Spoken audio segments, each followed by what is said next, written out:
All right, yo, what's up, what's up? Give up the rock. How we all going today, everybody? Hope you all had a very good weekend, my fellow revolutionaries. And welcome back now, I guess, to to reality and back kind of to the grind for some. Now, today we're going to be looking at a topic that I'm kind of developing at the moment. I'm really trying to gather my thoughts on because, I know it's an issue that we will be struggling with as revolutionaries, as leftists, if we choose to describe ourselves in that way. But like it is the idea of whether or not we've come to the end of the phenomena which has been wokeism, kind of as defined by a highly moral and ethical viewpoint of not discriminating against people. However, that has obviously been kind of co-opted and has lost all meaning thanks to very intelligent propaganda campaigns by the right and fully funded, let's be honest, and operated by right-wing think tanks and right-wing thought leaders and influencers who have the full backing of kind of the American conservative intellectual machine, let's call it. So they have they have a lot of disposable capital and therefore power behind their ideas and their movement. And so ideologically, should we as revolutionary leftists be keeping up the struggle, especially, somebody else's struggle, like I said, as revolutionary leftists? So I would put that to you. And here we are. The camera's doing it again. I am already delayed, which is really annoying. I just can't gauge this one. So I'm going to do a quick camera. You've got the power. I'm glad to hear it. Welcome to the chat, Jag. Glad to see you in live form, actually, because we did a revolutionary reading group last week, and it would have been good to have you there live, because it was absolute chaos, like absolute anarchy of the free market going on. Yo, what's up? Give up the rock for IS. I'm just going to do a quick camera change, which seems to be a recurring theme on a Monday. So maybe there's something wrong with Mondays because I'm a bit delayed. Give me a second. I'm going to go properties. You know what? I'm just going to change screens. I'm delayed. I think I'm delayed. It looks like I'm delayed coming through from my end. So let's do a quick. You watched the recording? Yeah. Yeah, it was mental at the start. I think people really liked the idea of a reading group, which is not a bad thing. It's good to actually learn from that. Let me just say. I'm going to change my camera.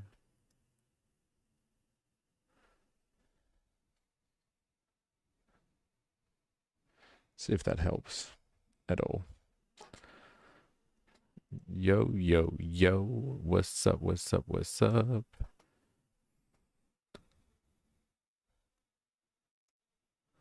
Give up the rock. Let's see if that helps then, shall we? All right, so here we are, back again. I think the delay's gone. I don't know what's wrong with this camera.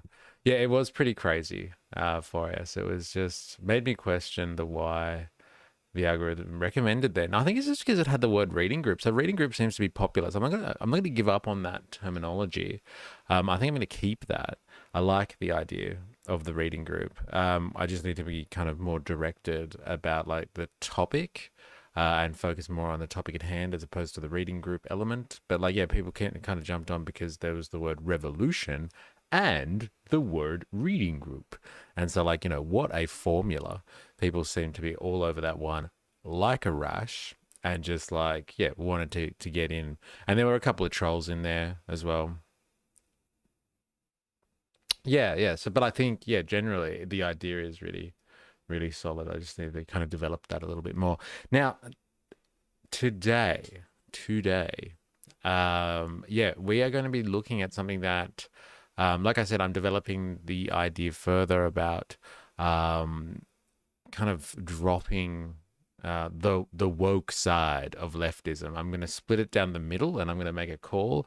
I'm going to say that like there is the anti-capitalist left, and there is the liberal left, and the kind of liberal left is becoming increasingly detached from reality, which is, you know, if that is their objective, then fair enough. But like it is damaging, I would say, to the revolutionary cause. It is damaging to being generally anti-capitalist. And so strategically, we should be detaching ourselves from this idea of the liberal left and their ideologies, which, like, I would like to put it down to that they don't really have a problem with capitalism. Like, they might have a problem with capitalism, like, as it is, but they don't see that it is something that needs to be, like, ultimately changed. It is not it's not a system that is inherently limited and comes up with a lot of contradictions that lead to crises. And basically, we're in the position that we're in at the moment because of capitalism. They think that capitalism can be humanized. And so, because of that kind of understanding and that outlook on the world, they believe that just being as progressive minded as possible and entering into a progressive Olympics to kind of virtue signal how amazing you are by how progressively minded you are, they believe that that will compensate for the relative inhumanity of the capitalist mode of production. However, you can humanize capitalism all that you want, but as the saying goes, you can only polish a turd so much. At the end of the day, it's still a turd.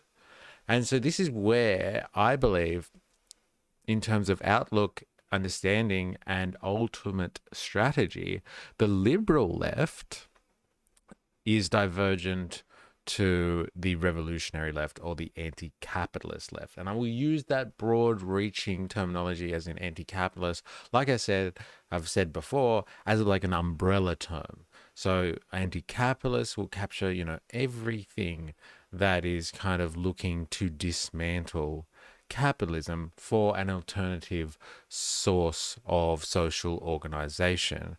And like, you know, I would hope that that would like call upon people that are looking to maintain the advancements and the achievements of industrial society and not like kind of revert to some type of feudalism or like primitive communism or something like that. I'm hoping these types of anti-capitalists that are revolutionary are looking to kind of, you know, maintain our current forms of existence, which result from living in an advanced industrial existence. But like they're just like kind of sick of or think that capitalism has served its fundamental goal, has served its purpose, and it's time to kind of move on. Whereas I don't think like the champions of wokeism, the people that are like, you know, really tied to the idea of, you know, you must identify in this way as prescribed by us, or you will be destroyed. You will be cancelled out in the name of progressivism. I don't see those people as really wanting to change the system any further than very localized and immediate wins. And it's like kind of this slow evolutionary form of progressivism, as opposed to, like I said, like a systematic change, which is instead of like, yeah, small quantitative changes in the hope that you will get a qualitative change by just forcing everyone to agree with your principles or tolerating them. you could make a qualitative change and change the system for what it is. And I think, both of them have kind of a similar end objective, but like completely different ways of getting there, completely different ways. The great Crimpus says, been dealing with these people since 2015. We are done with the woke and we will show them no mercy. May the meltdowns continue for the next 4 years. So I am assuming then for you, the great Crimpus, that you are very chuffed with the recent election in America. I'm assuming that's what you mean by the meltdowns continuing for the next 4 years. But correct me if I am wrong on that one. So yeah, today we are going to be looking at kind of an understanding, which I think is going to come out of this presentation. I've watched like maybe 10 minutes of it, but I thought, hey, let's do this together as a collective. Let's start living the dream and collectivizing our understanding of things. And like, I believe they're going to go down the path of like, in as the description suggests, the end of the left plus the liberal alliance. So like it's this alliance between general leftism being progressive and like what has been traditionally the workers' movement, the revolutionary workers' movement, as an alliance of kind of convenience and like just association by the fact that you kind of sit on the same side of the fence when it comes to kind of a humanistic endeavor.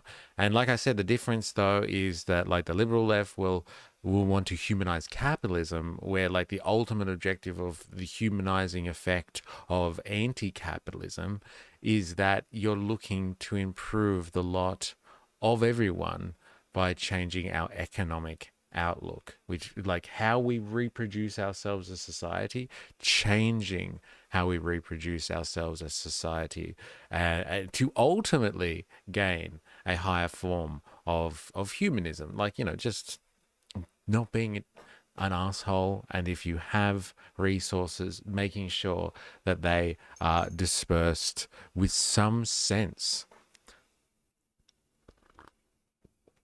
of like, I don't know, equity, equality, whatever buzzword you would like to use, but like looking at a fairer distribution of resources, which I think, again, materially is something that like both right-wing and left-wing people can get on board with, because like it kind of speaks to their material reality.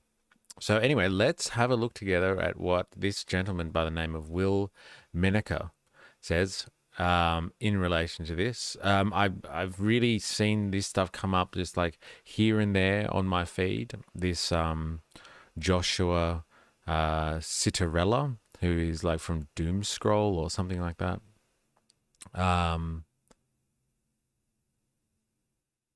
So like, yeah, let's have a look at what this gentleman says, and we'll kind of stop. And if you have any comments, just, throw them in the chat, etc., like we usually do. And we'll take it from there, I guess.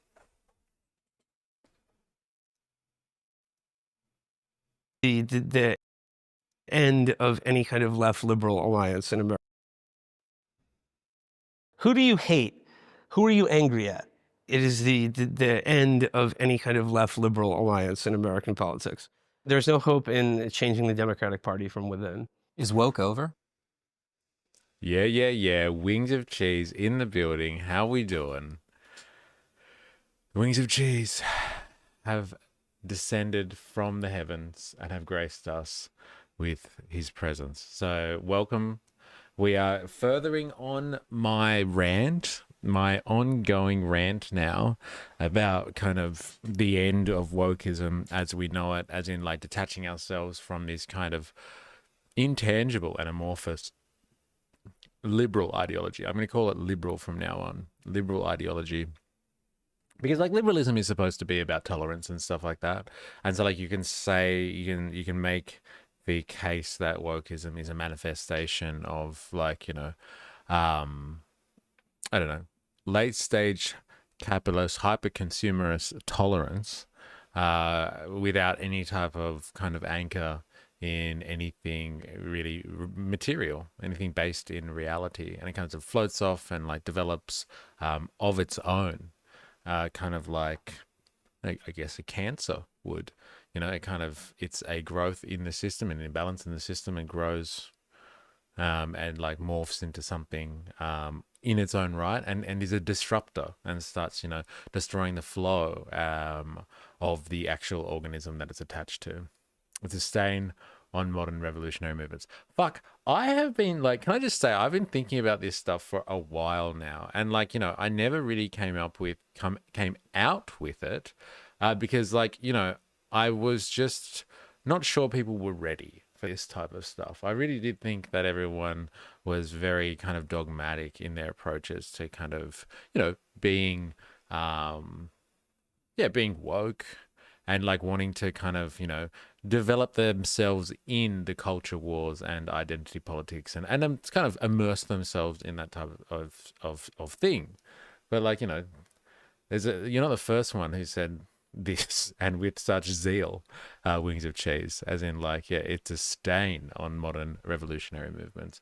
And like, it's funny that you say stain because like, if you think about like the revolutionaries that have preceded us, like, leftist revolutionaries, like your Che Guevaras of the world, your Lenins of the world, your Rosa Luxemburgs, like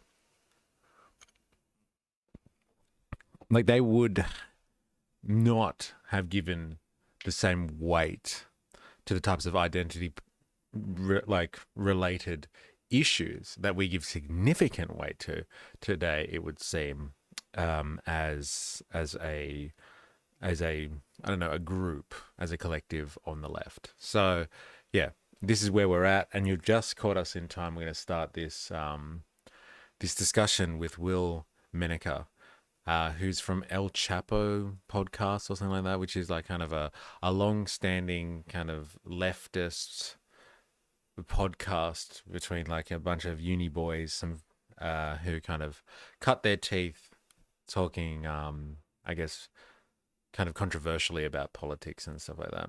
The shift has been from where people stopped being revolutionaries and started being activists. Yeah. And like, in the social media age, like, very easy to be kind of performatively an activist, right? As long as you post that you've done you've put up some posters somewhere, handed out some flyers, gone to this rally and you checked in, like you've done your bit, kind of thing. So like, it's a very different zeal to like being anti-capitalist. I like the mask. Simple, fire, Matt vibes. Oh, that is an outlandish comment, but it is well received. Thank you, Matt vibes. Matt's vibes. Appreciate it. Activist equals fighting for individual fights, ergo dividing the working people further and further. See, this is the real crux of the issue there for IS, which we've discussed, and I know other people have brought this up. I think Jag has mentioned this as well, or at least the content that he's been suggesting on Discord does, which is, yes, fighting individual fights is fine, but like it is also another element in the arsenal of the divide and conquer playbook.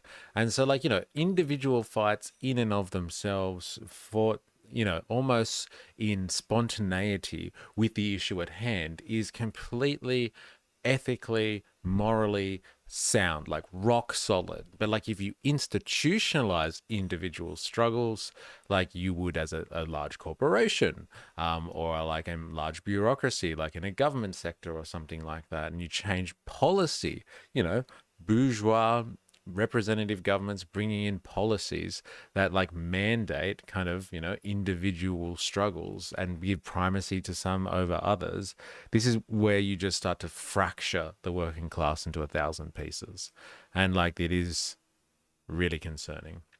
Most people don't actually, I believe, have the will to contextualize most of this, and that's where things like Trump derangement come from. Most people don't actually don't actually, I believe, have the will to contextualize most of this. And that's where things like Trump derangement come from. So when you say Trump derangement, you seem like the Trump phenomena come from. I think interpreting revolutionary thought as activism has given us cultural capitalism.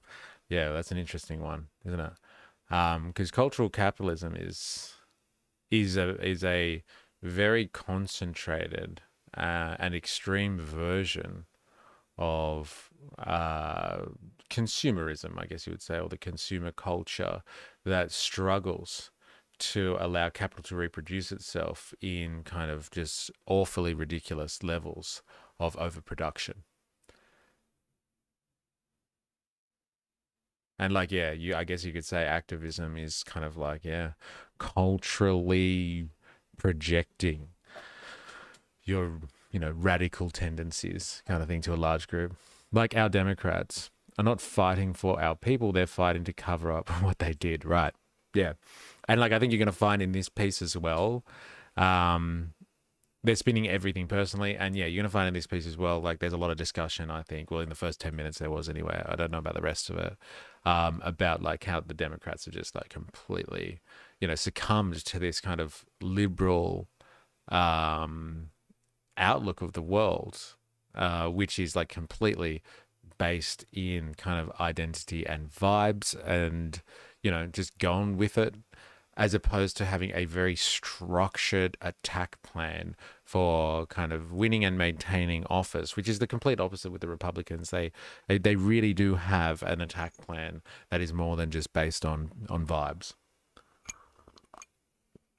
Like the Democrats see their messaging and like, oh, it's all about messaging. We didn't get our messaging right. But like, is it really just about like kind of your slogans? Or is it about like capturing the sentiment of the population?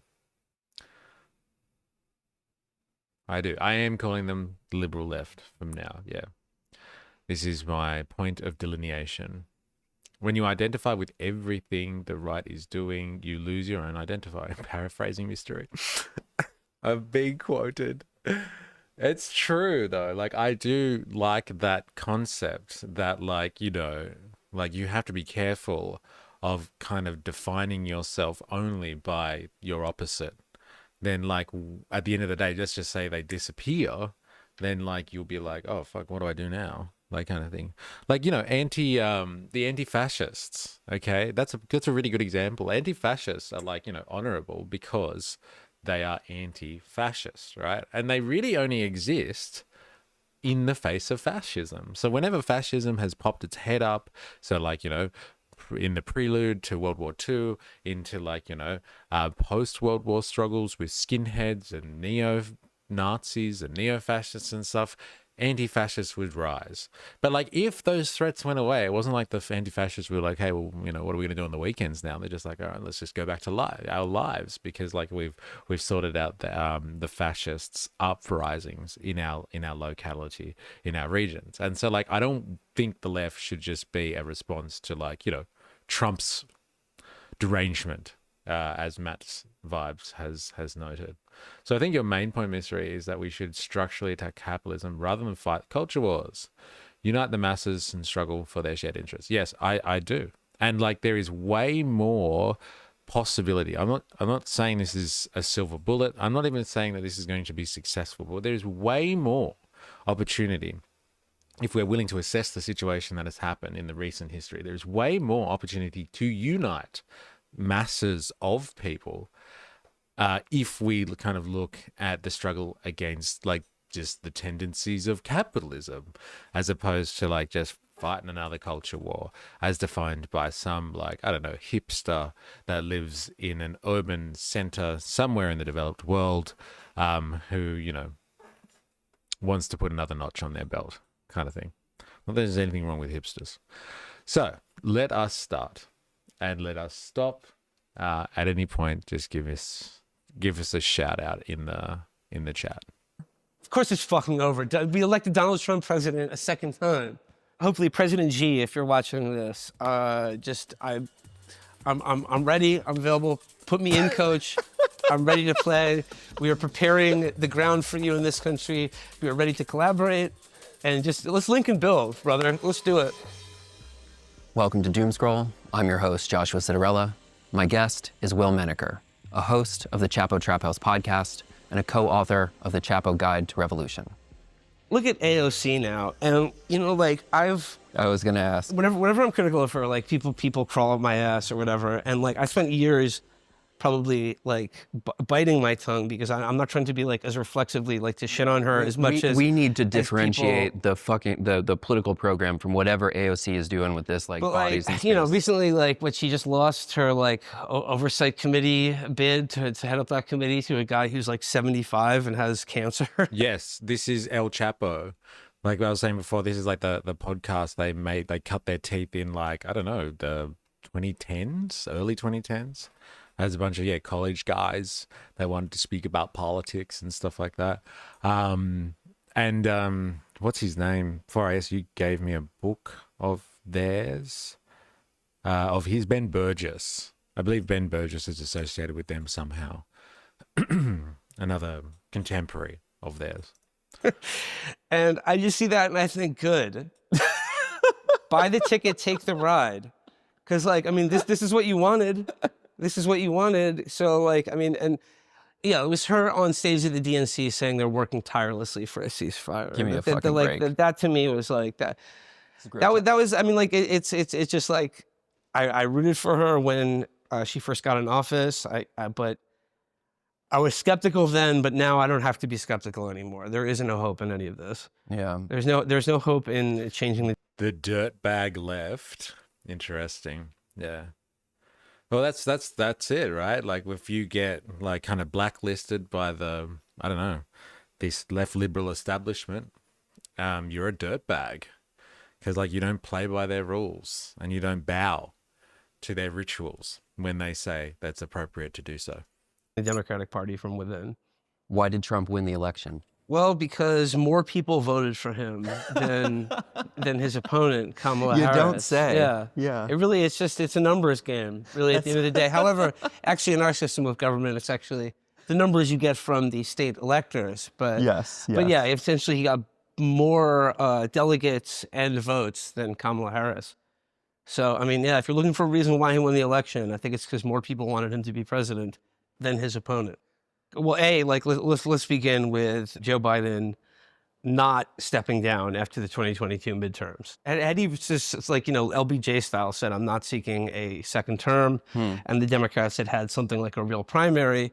The shambling corpse of the Democratic Party, just like, I mean, could there be a better representation of that for trying to pass off this, like, obviously senile old man to be like their candidate, and then replacing him with Kamala Harris, who I think got a brief honeymoon of people just being like, oh, we don't have to vote for Joe Biden. She got about a meme news cycle. Yeah. She's Brad, but then it was just, I mean, I think what it comes down to, like, I mean, like the easiest explanation is her and the Democratic Party, that the infrastructure around her don't actually believe in anything. I mean, well, they do believe in certain things, like, supporting Israel and Wall Street and their donors, but like very sarcastic, but he's got a really good fucking point there. That like the Democratic Party, which is like the center of what we're talking about here, what we're critically analyzing here, this left liberal kind of elite and left liberal kind of sentiment that is kind of co-opted or taken the world by storm and seeps from the citadel of world capital, so the US, out to all of the rest of us kind of plebs that are in the empire. Like the Democratic Party doesn't actually stand for anything. And this is what we're talking about, and this is where I will be quoted by certain notable figures for saying things like, if you don't identify with anything, like, but, your opposition, then, like, they will define you. And so, like, the Democratic Party, in a way, is only defined now by the Republicans, because the Republicans seem so avant-garde and so, like, ahead of the curve and defining the conversation. And, like, the Democrats are just playing catch-up because they don't fucking stand for anything. And this is what happens when you slice yourself too thinly along all of these different lines, which has been my argument now for a while, is like, let's not spread ourselves out too thinly and focus on like certain areas of attention and attack. And like, that's what the Democratic Party does by, like, it seems by bucket loads. They just literally split themselves up along as many ideological battles as they can and represent all of these different things, but actually represent nothing at the same time. It is where a lot of center-left parties go wrong. At least we're not insert conservative party last party of country. I have to get back to you on the Brat Summer. I have to look at that separately for us. Like they essentially don't believe in anything. And you see a lot of that now in the sort of postmortems where people are they're stuck on this idea of messaging. You know, we got like, our messaging is better, or like, you know, we need 10,000 Hassan Pikers. And the message follows the policy. Someone asked me about Hassan. Hassan. 1,000 Hassan Pikers. Yeah, like, you know, if someone asked me my opinion on Hassan, and I think it was Ollie Atlas. And I was just like, look, I don't watch much of Hassan's stuff. I really stay away from all of that kind of cultural capitalism style media. And like, it is a cultural thing, like, you know, being with Hassan. It's radical, right? Because he's kind of like a socialist and stuff like that. But like, at the end of the day, like, if the only time I've ever watched him was the lead up really to the American election, and like, you wouldn't know that he wasn't part of the Democratic Party. Like, he was hardcore advocating for the Democratic Party. It wasn't just kind of like, oh God, I kind of guess if you have to make me choose, like, kind of thing. It was just like, we got to do this. The fascists are coming, like, kind of thing, you know? And so like, I don't see really him as anything less than a partisan observer. Like, he's really just advocating for the Democrats with a little bit of, you know, sprinkling of the old revolution down there. And so like, yeah, they just need 1,000 Hassan Pikers, and that'll be the end. That'll be what the Democratic Party needs to win an election, is like 1,000 Twitch streamers, and that'll solve all of their problems. Like, could they get any more detached? Like, the Republicans are out there, you know, hundreds of millions of dollars in think tanks, like redefining the political game across the advanced world. And it's just like, you know, we just fight this ideological battle a little bit harder, and we will persevere. We should not divide ourselves between different opinions on how to overcome capitalism. We shouldn't be divided on the culture wars. Yes, it's not really our fight. We show solidarity with it, don't get me wrong. Solidarity for days.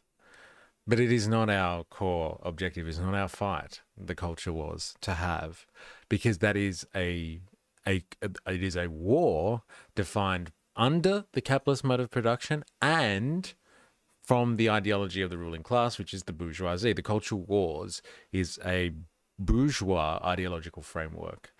It's not ours to kind of to live and die by. We've got other stuff to die by, as we are all aware. 1,000 Hassan Pikers, William. They just think like, if we can only have Hassan Piker with our politics, then we'd have the perfect vessel for our message. And the answer is like, Hassan wouldn't be Hassan if he had the politics of, you know, Pod Save America. Right. They essentially ran this election as a campaign against Donald Trump, yes, who's like, you know, the most dangerous evil man who's ever existed in American history.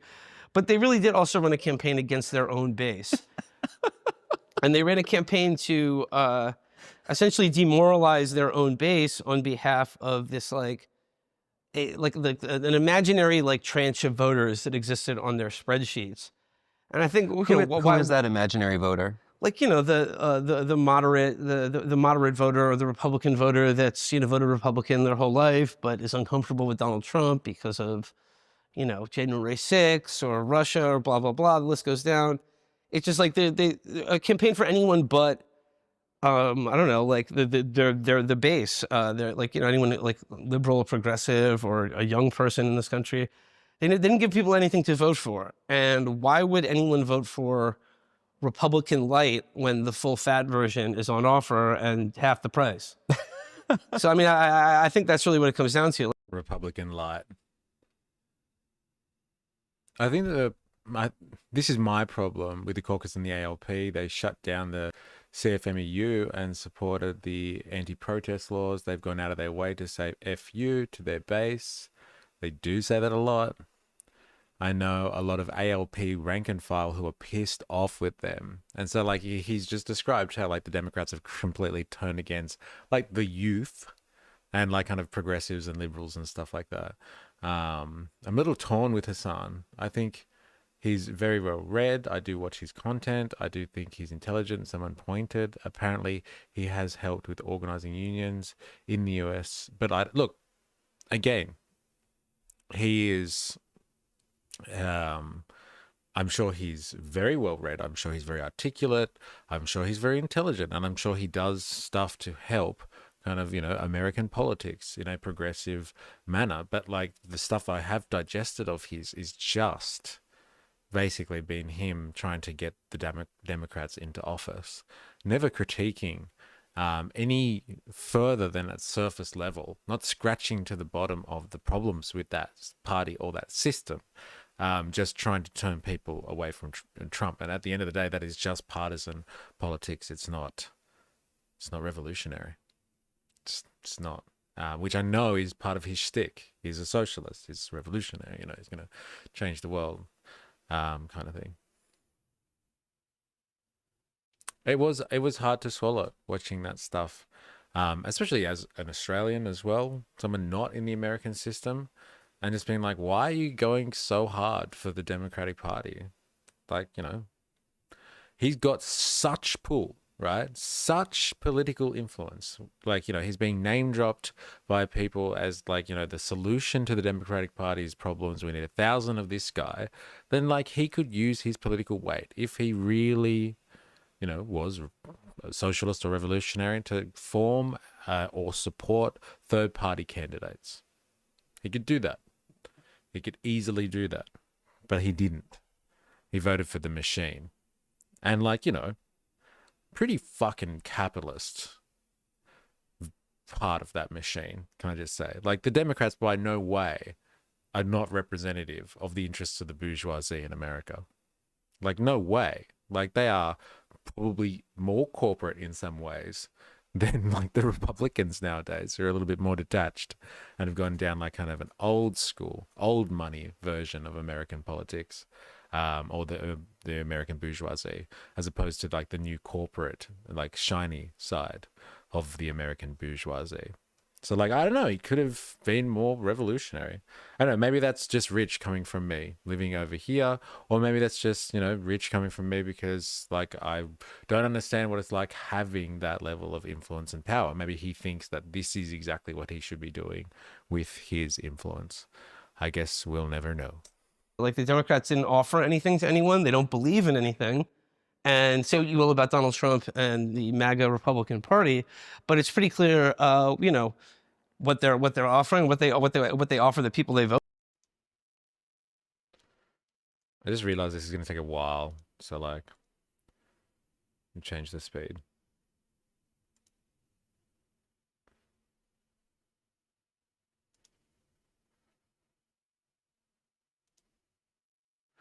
Just going to speed it up a little bit. See how we go. Oh, Reality Pixel's in here too.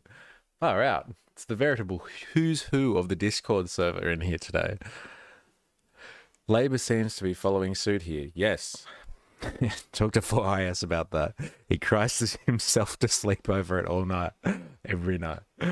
Vote for them, which is just, you know, that he may be, you know, a cocksucker and a liar, but like he's our guy. Yeah. And he makes the people who hate you mad. Right. And he wins. So, and like the other thing is that like having already been president once, the idea that he represents like, you know, like the end of democracy or that he's like an American Hitler or something, it just, whether that's true or not remains to be seen. But like to sell it to the voters, it just, I don't think it has the same cachet because like he's already been. See, like we talked about this. Don't call me out like that, MysterE. Sorry for us.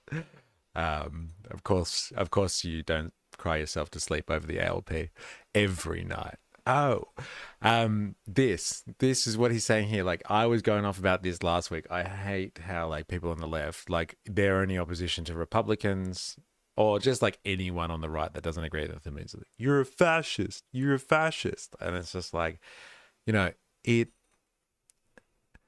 isn't as scathing as they thought it was going to be. They really thought, like, you know, their messaging was like you see, what's his name? The bearded guy, Vosh, do this a lot. Like, anyone who disagrees with him, who's right wing or something like that, or anyone who's a Republican that's like says anything that's just too outlandish for him, they're a fascist. You're a fascist, like, kind of thing. It wasn't as scathing. It didn't work. And like, now the word fascist is losing all meaning.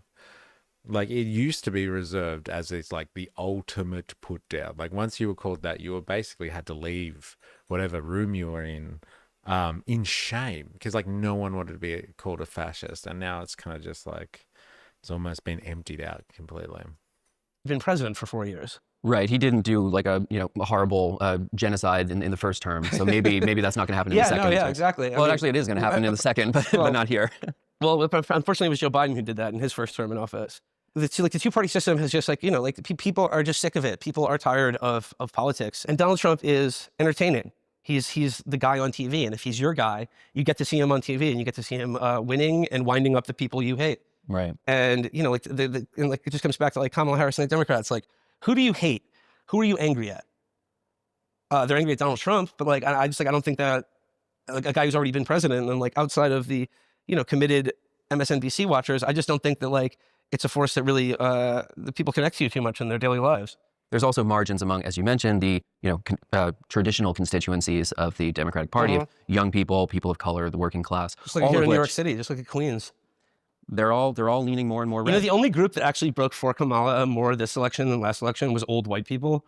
Really? Yeah, was older white people, and like that was who their message was for. Wow. So I guess it worked in that regard. Yeah. But like in doing that, they happened to alienate just about everyone else in the country. Right. I think there's that's very talk of political realignment. Very interesting point. Like, who do they end up winning any ground on? It was like older white voters, as opposed to like kind of getting more territory with their traditional base, like kind of thing, whatever that means. You should make a video about how the word fascism has been diluted and misused. It's not a bad idea. It's not a bad idea at all. Wings of cheese. I'm going to add it to my list. I don't know who that's really going to help, though. Let's be honest. Like, fascists just be like, yes, I knew it. I knew people have been using that term against me too much. Sorry, just writing it down. Anyone fear the title might bring in a troll or two? Katia? Hope I said that right. Look, yes. And like kind of the point as well.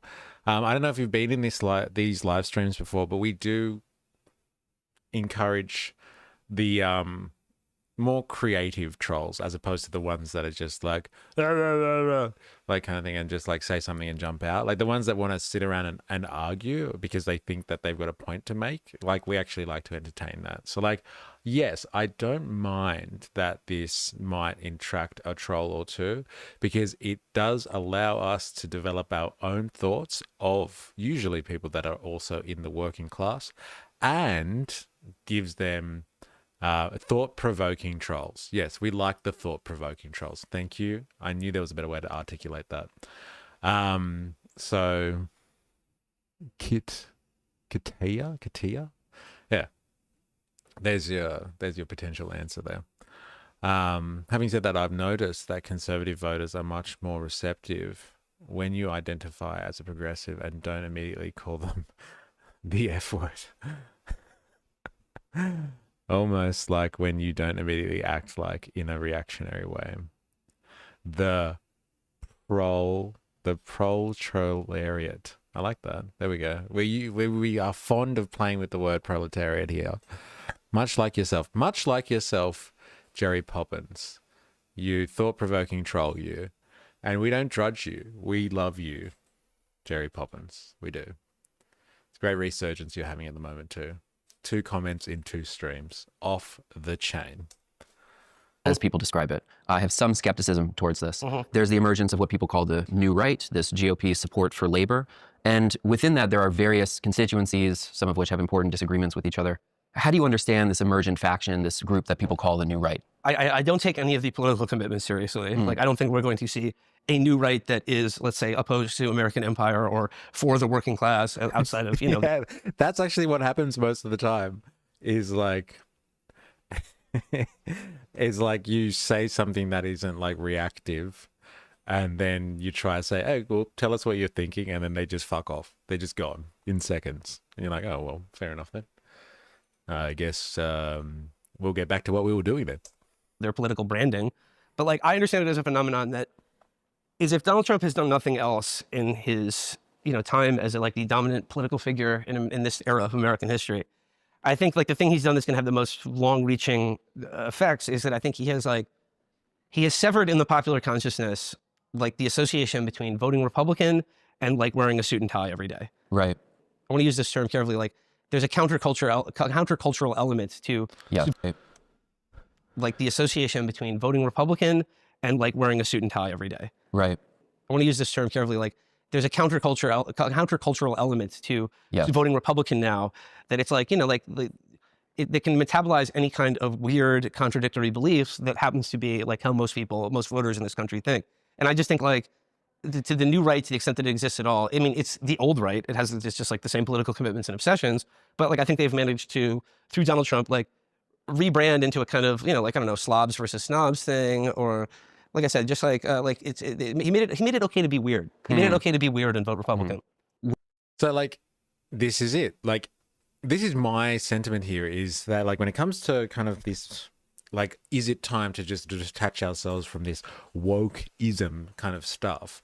Is this sentiment that like, for some reason, the Republicans, while they're still the same old Republican Party, they are able to tie down to the sentiments of the general population, usually the general working population, who are full of like kind of these doubts about the functioning of their democracy, of like, capitalistic society at large. They're full of these kind of conspiracy theories about what is happening and how the state of affairs really runs, and like the deep state, and like, who's really pulling the strings behind the scenes. And like the Republicans have seemed to have being able to just kind of, like you said, assume all of that conspiracy theory sentiment, that like dissatisfaction with the world at large. And they've just assumed that, and like that is like kind of more Republican now.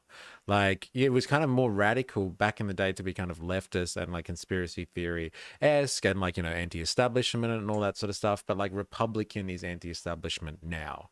It's the same old Republican Party rebranded, and like the sentiment is like, well, they're kind of, more edgy. Like, they're really going to just like take down the machine and fight for everyday people kind of thing in their own way. And like, that'll benefit us. And like, that sentiment just comes, I think, out of nowhere, because like, again, it's the same old Republican Party. Let's be honest. It's the same old conservatives, but they've managed to kind of change public opinion, being like, well, if you really hate the way that things are run and stuff like that, you're not going to get it from, the liberal left and those wokies and stuff like that. Like, we really will embrace the change of the system. And they do, actions speak louder than words. Like, look at what they are doing right now with like Doge and stuff like that, like gutting out the public service. So like, and everyone's like, oh, see, they're going to attack the deep state, like kind of thing. It's just like, well, no, they're not really going to bring down the deep state. They're just going to gut the government services, replace it probably with AI, and Elon Musk will just get richer and richer. Let's be honest. But like the actions, like it really shows to people that they're taking on the system somehow, and they're going to enact change because they're doing all of this stuff that like the Democrats don't really do, like liberal leftists don't really do. They just argue about like ideological battles and like, canceling people and like shutting people up that aren't tolerant enough, as opposed to like kind of doing things that like, can be seen very well in a well-placed publicity stunt kind of situation.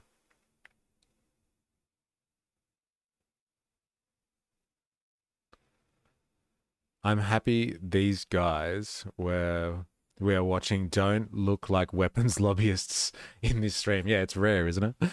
I feel like the we do that and they're like, damn, I didn't get the reaction I wanted, which is a great way of diffusing it.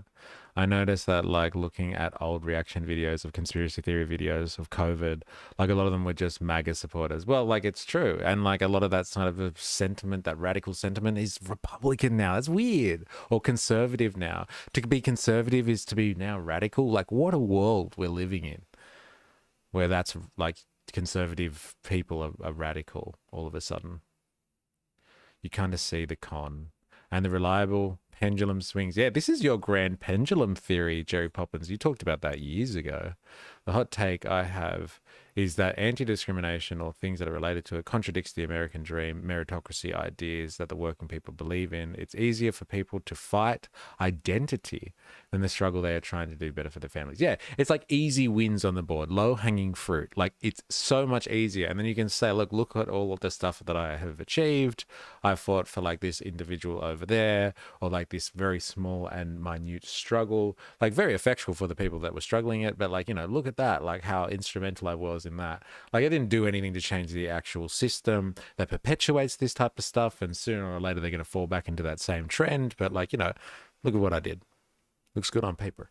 We're around the same age. The political realignment, so to speak, if this is indeed happening, corresponds to a shift in the priorities and values of the Democratic Party. How do you understand that shift within, let's say, the past 40 years of what happened to the Democrats, what they represented more so in the 1980s versus 2020, for example?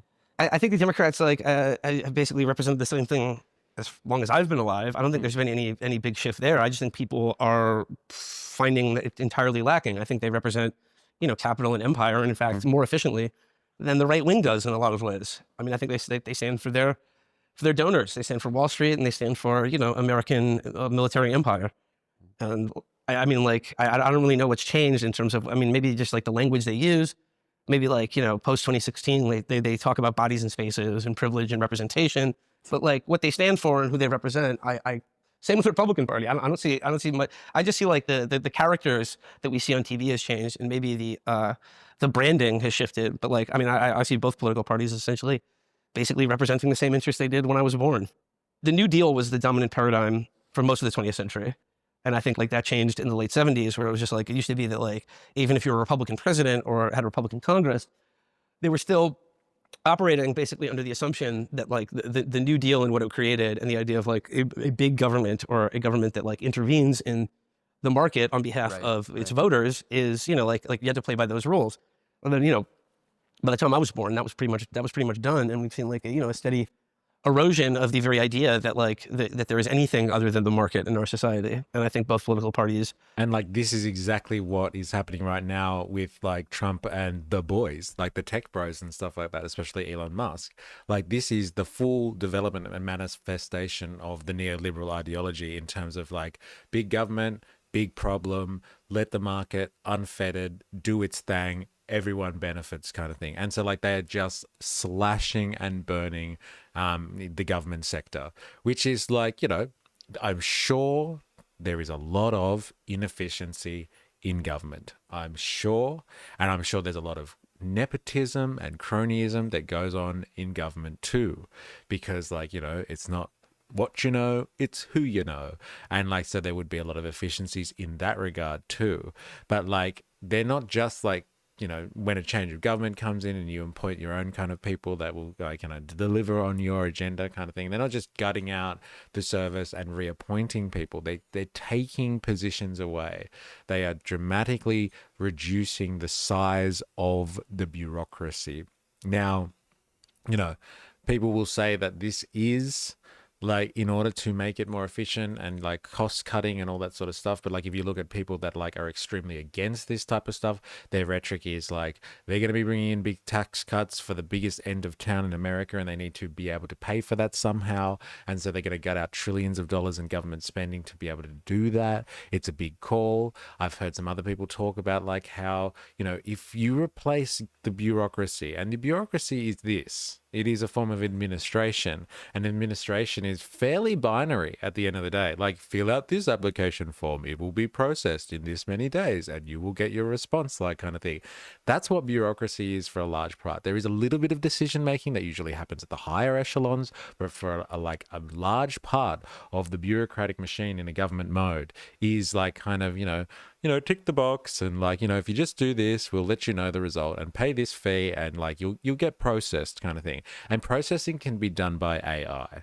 And like, Musk and the boys, they're all on the cutting edge of developing AI technology. And so like, the precursor to kind of, instituting a world where like human labor is replaced by AI can be done better in a government agency. You can like refine it. You can use government money to kind of make the process better and more amenable to the population. And then you can roll that across the entire economy.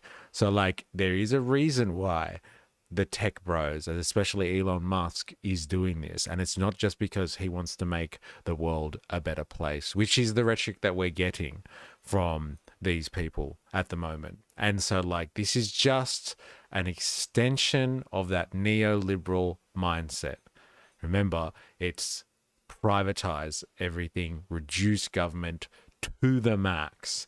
And like, now this is the highest form of it, the highest development. There might be further developments of it. Only time will tell, but this is the highest development of it. We have Trump and Doge and Elon Musk and the cusp of AI or automation replacing large sections of the administration in our economy. That was never meant to be where automation was going to go. All the stories, 10 years ago, 15 years ago, was just like, yeah, blue collar workers, they're fucked, like kind of thing, factory workers and construction workers, they'll be replaced by like those robotic arms that just like, put bricks somewhere or something like that. No, it's the complete opposite. It's like the administrators out there on all ranges of administration as well that are going to be set to be replaced. And like, hey, the government is basically just administration. Why not start there? And like, where America goes, the citadel of world capitalism, the rest of the advanced world will follow, especially the Western nations. So like, don't just sit here if you're Australian or something like that, or sitting here looking at America from over the fence, think that type of automation, removing the bureaucracy is only going to stay in America. It's the attack on the bureaucracy, the government service by way of potential automation is coming to everywhere. It is a massive cost-cutting exercise, not in the traditional sense, which is just like, just get rid of the job and you make a saving. But like, this is about replacing labor, like labor itself, like humans, replacing humans. I've heard that the best performing economies in the world have the largest representation of government. It makes sense having more people looking out for you. And like, it's also just good for the economy in the sense that like, the private sector in the economy out there in the anarchy of the free market, like jobs come and go kind of thing, depending on capital's needs, depending on like how the market's going, but like government jobs are secure. And if you have a large section of your working population, large sector of your consuming class that has stable employment because they work for the government or something like that, they are a reliable consuming class, and it's better for the economy. And like, capitalists like that because like, they want people to buy their shit, their goods and their services. And so like, having fucking government employees is not a bad thing for the economy. Look, I'm not saying they can't be more efficient, but like, they're stable as fuck. And like, it should be taken into consideration, I would say. Look, we've got a lot of people going on in the chat at the moment. We've got some new people potentially that I haven't seen here before. If that's you, I'm going to do a shameless plug now while I've got your attention. And I'm just going to put in the Discord server invite so you can come and join us in the conversation over there. So yes, shameless plug. So like, come over to the Discord so you can continue having these conversations. Fuck, my internet is slow today. I hope the stream's okay. But yeah, I'll eventually put that when it comes up. Whoa. So slow.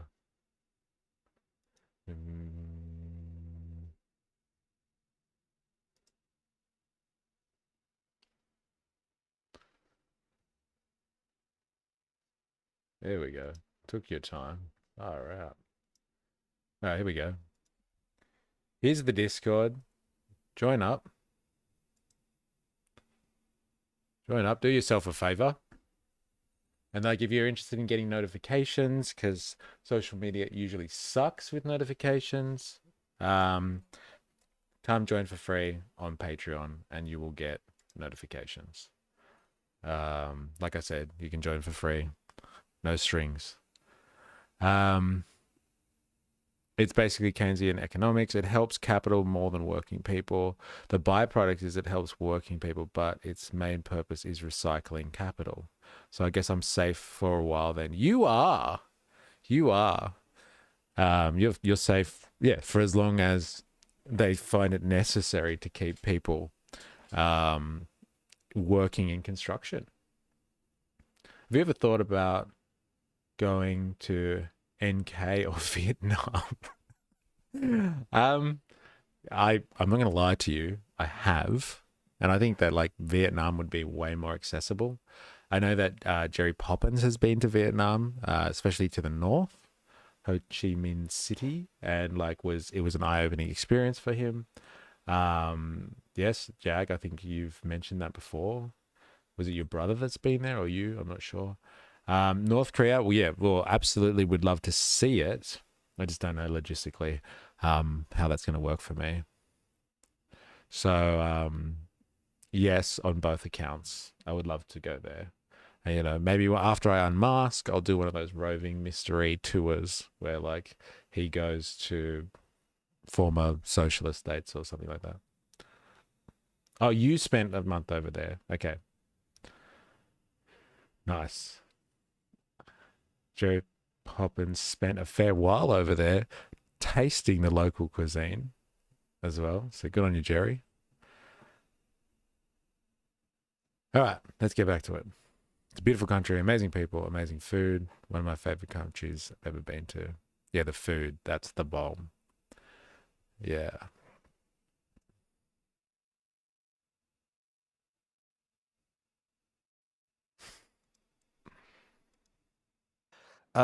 Yeah, like our reflections of that ideological and economic system. Yeah.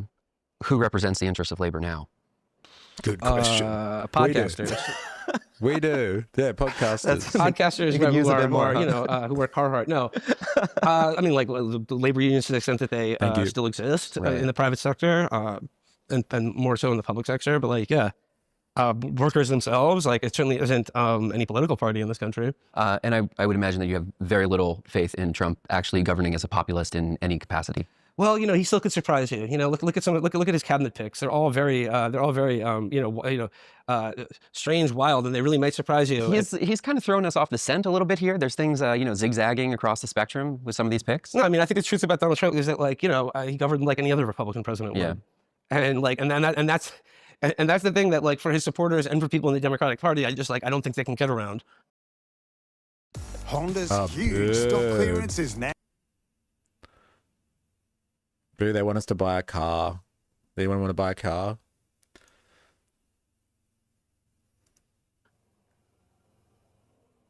How did you first become politicized?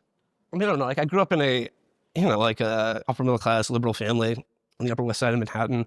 So, politics was, always something that was like discussed in our household.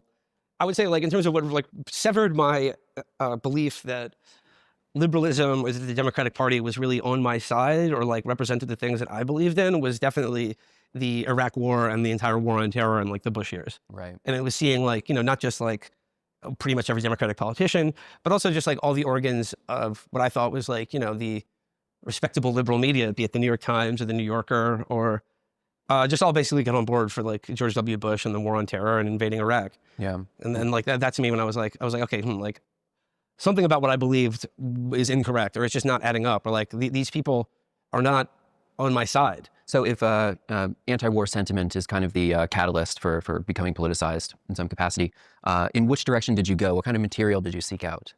In college, I guess I just started like seeking out voices that were, had been branded as heretical or critical of liberalism, like like Counterpunch, for instance, like Alexander Cockburn. But for me, it was kind of like the political blogosphere back when that was a thing. Back when people had blogs. Who? It's a good question. Who radicalized you? Who do you go to, or who did you go to when you were trying to find for the first time, like people that are heretical to the liberal establishment or like just the status quo generally? Where did you start on your radical adventure? That's a good question. I really want to know what people's comments are in the stream. I don't want like a full comprehensive list of everything you've ever fucking read. I just want to know who did you first go to, or who was one of the founding people in your political ideology. It'd be really interesting to actually see what people come up with here. Blogs, and it was just like, I don't know, just finding the opinions of people where I was just like, I read them and I was like, oh, this person's talking sense, or like this person is kind of, I don't know, cracked open a horizon of like, yeah, it's okay to hate Democrats and the people who vote for them. So in some capacity, you are politicized by the alt media of the time. Yeah. Yeah. That's happening a lot now on the internet. I've interviewed a lot of young people over the past few years who have become politicized through memes and videos and podcasts and basically moving through social media networks. But the affordances of that digital space are quite different than the blogosphere of previous generations, where in an attention economy, people will often comedically or satirically overstate their political positions. Right. And it can be hard to tell what someone means for real and what someone means as a joke. And sometimes they themselves may not be sure. How do you understand this media ecosystem? When do you think that someone needs to be taken seriously? When do you write something off as a joke? How do you parse this media landscape? I mean, obviously, this is something I'm guilty of as well. So let me examine myself for the minute. Obviously, like humor and like through the guise of like irony or hyperbole sometimes is just simply how I kind of understand the world and can kind of metabolize it and communicate what I think to be true about it.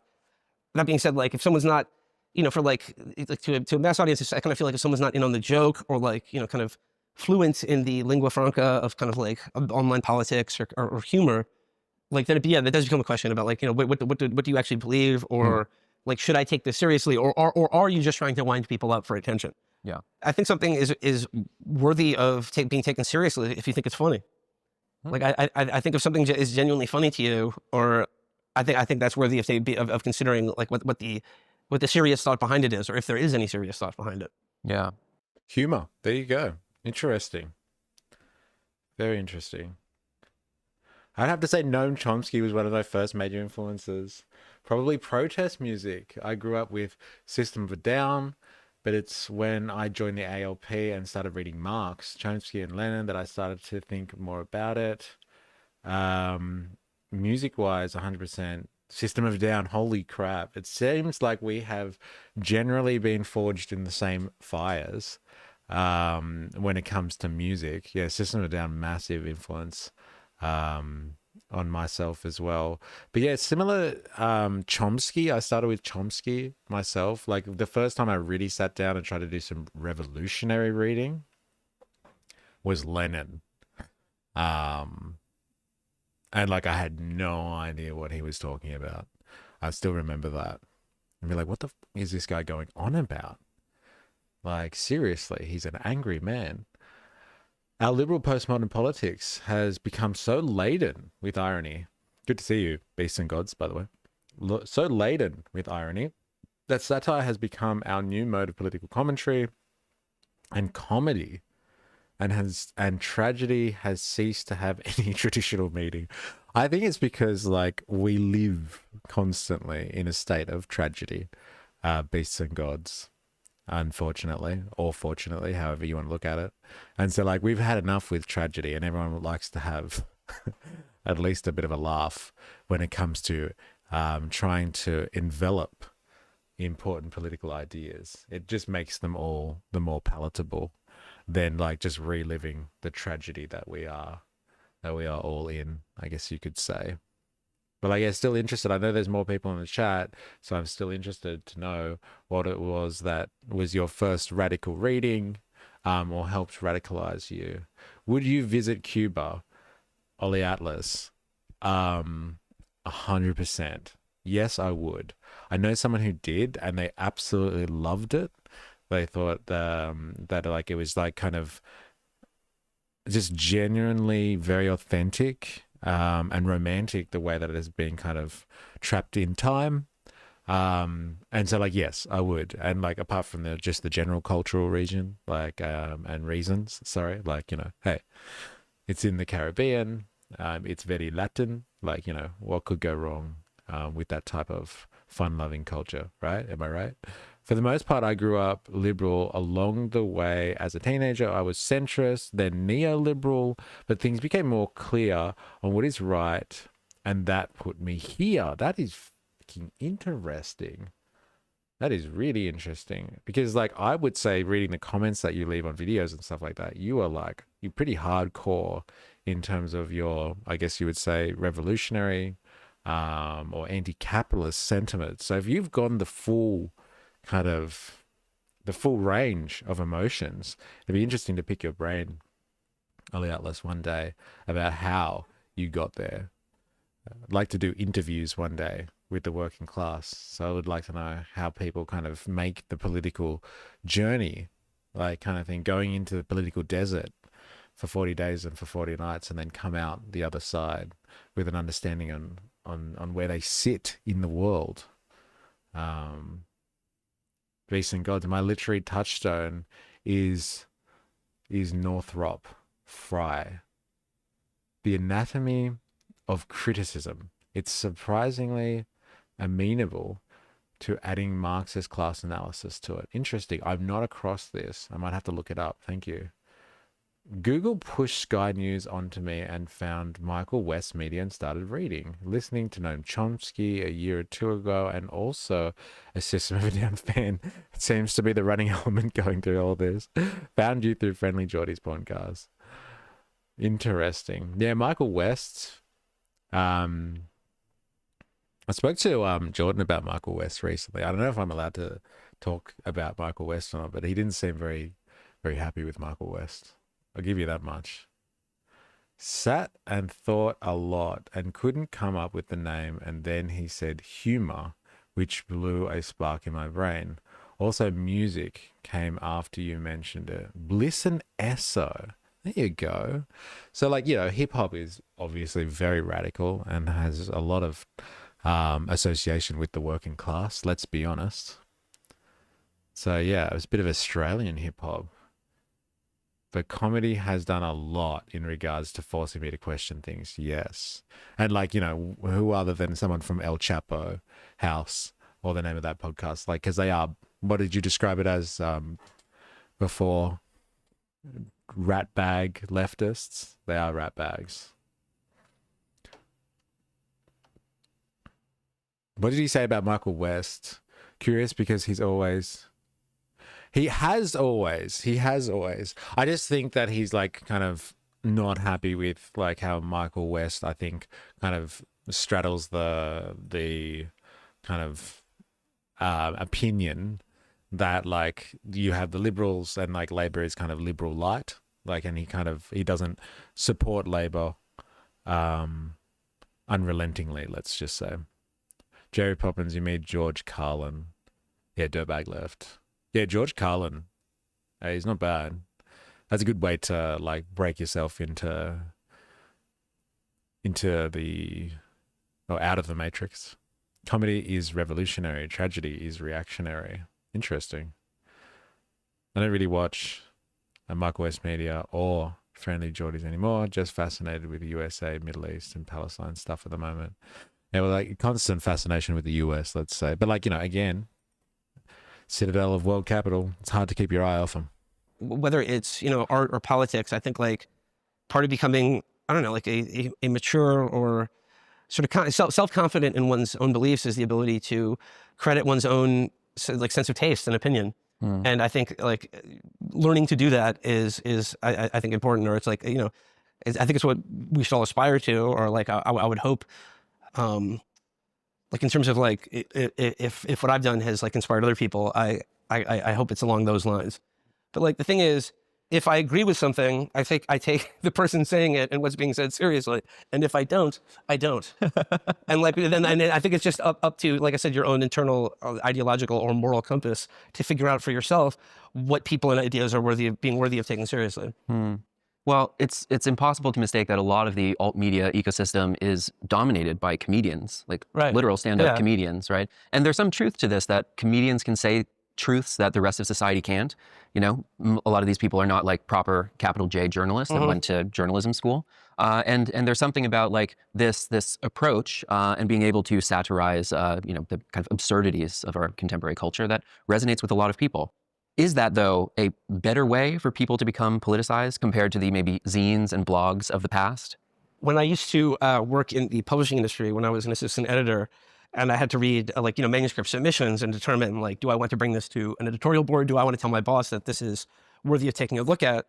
Like, what would get me past that first 2 pages, or like the 9 times out of 10, like the thing that would get me to a yes would be, does this make me laugh? Yeah. Do I discern a sense of humor here? And I think whether it is like, you know, in that guise, or in making or advocating for a political point of view, or making a political point, or assailing one, I think if you can make someone laugh, I think that's like, that is so much, I think that's just so effective in kind of in communicating the point you're actually trying to make to someone. And which of the 2 candidates we had in 2024 made more people laugh? Well, I mean, I don't know. Actually, that's hard to say, because Donald Trump is a more like a consciously funny person than Kamala Harris. And like, you know, I mean, I think it's like probably his most effective political skill is just his ability to, you know, riff more or less unscripted for hours at a time. I mean, shit, I remember back when we went to CPAC years ago and saw him speak at the Gaylord Convention Center, and he went out there and just talked for like 2.5 hours. I couldn't believe it. Like just solo talking. And, you know, obviously like the absurdity of it is also like, you know, like to the point you were making earlier, like it's a question of like, how seriously should I take this? Yeah. And like, and the absurdity of him and his humor, I think like it scrambles people's circuits in terms of like, oh, like he's not really serious about that. Or it's part of the spectacle. It's just, he's a funny character on TV. And when we see someone we like on TV and on a TV show, we don't worry, you know, are they going to start World War III tomorrow? In 2018, you wrote a book, The Chapo Guide. It's true though. Like he is pretty funny. Like sometimes like the ridiculousness of what he's saying, or the way that he calls things out, like especially when he's doing like media conferences and stuff like that, and like he's getting harassed by a journalist or something, and like the responses, they are uncharacteristically character filled in a political environment that is basically a vacuum, full of kind of tasteless politicians. I can't imagine using the word woke with a straight face. Walton Smith. This is very interesting because like I know Walton Smith, and I'm only judging this by your profile picture because I believe we've had like comments about stuff on this topic before, about like woke and stuff like that before, on like in maybe shorts that I've done, and like you've kind of called me out on it and just been like, why are you going down this path? Give me your proper reasons for it. And like you're saying, yeah, it's hard to use it with a straight face now, woke, because like it is devoid of meaning. And like I was saying before, like I wasn't sure how this sentiment would fly with all of you, but like it seems like people are kind of on kind of the fence.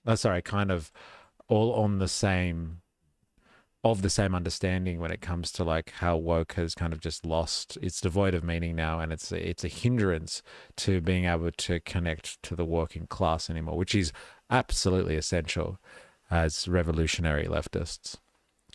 I missed the answer, and you said it right the second time. It's like Leia. Oh, okay. Katia of Star Wars character, LOL. I didn't think much of that, possibly, of letting them engage, and I kind of respect the point.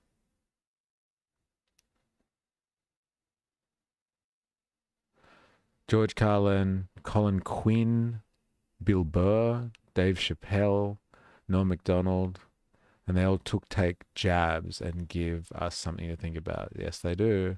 Trump took a lot of aspects of the drama movement, WWF and WWE wrestling, and put it in his identity. Well, it's funny how like kind of like if you look at WWE or WWF as like kind of the modern version of like American kind of folklore, like and like narrative story time and like all of that sort of stuff, like what captures the culture better than like their stories. Like, you know, you would have had like, I don't know, in 15th and 16th century Europe or England, you would have had like William Shakespeare writing plays for the Globe Theatre. Now you kind of have like, you know, the WWE writing kind of soap operas on stage while people are fighting and stuff like that.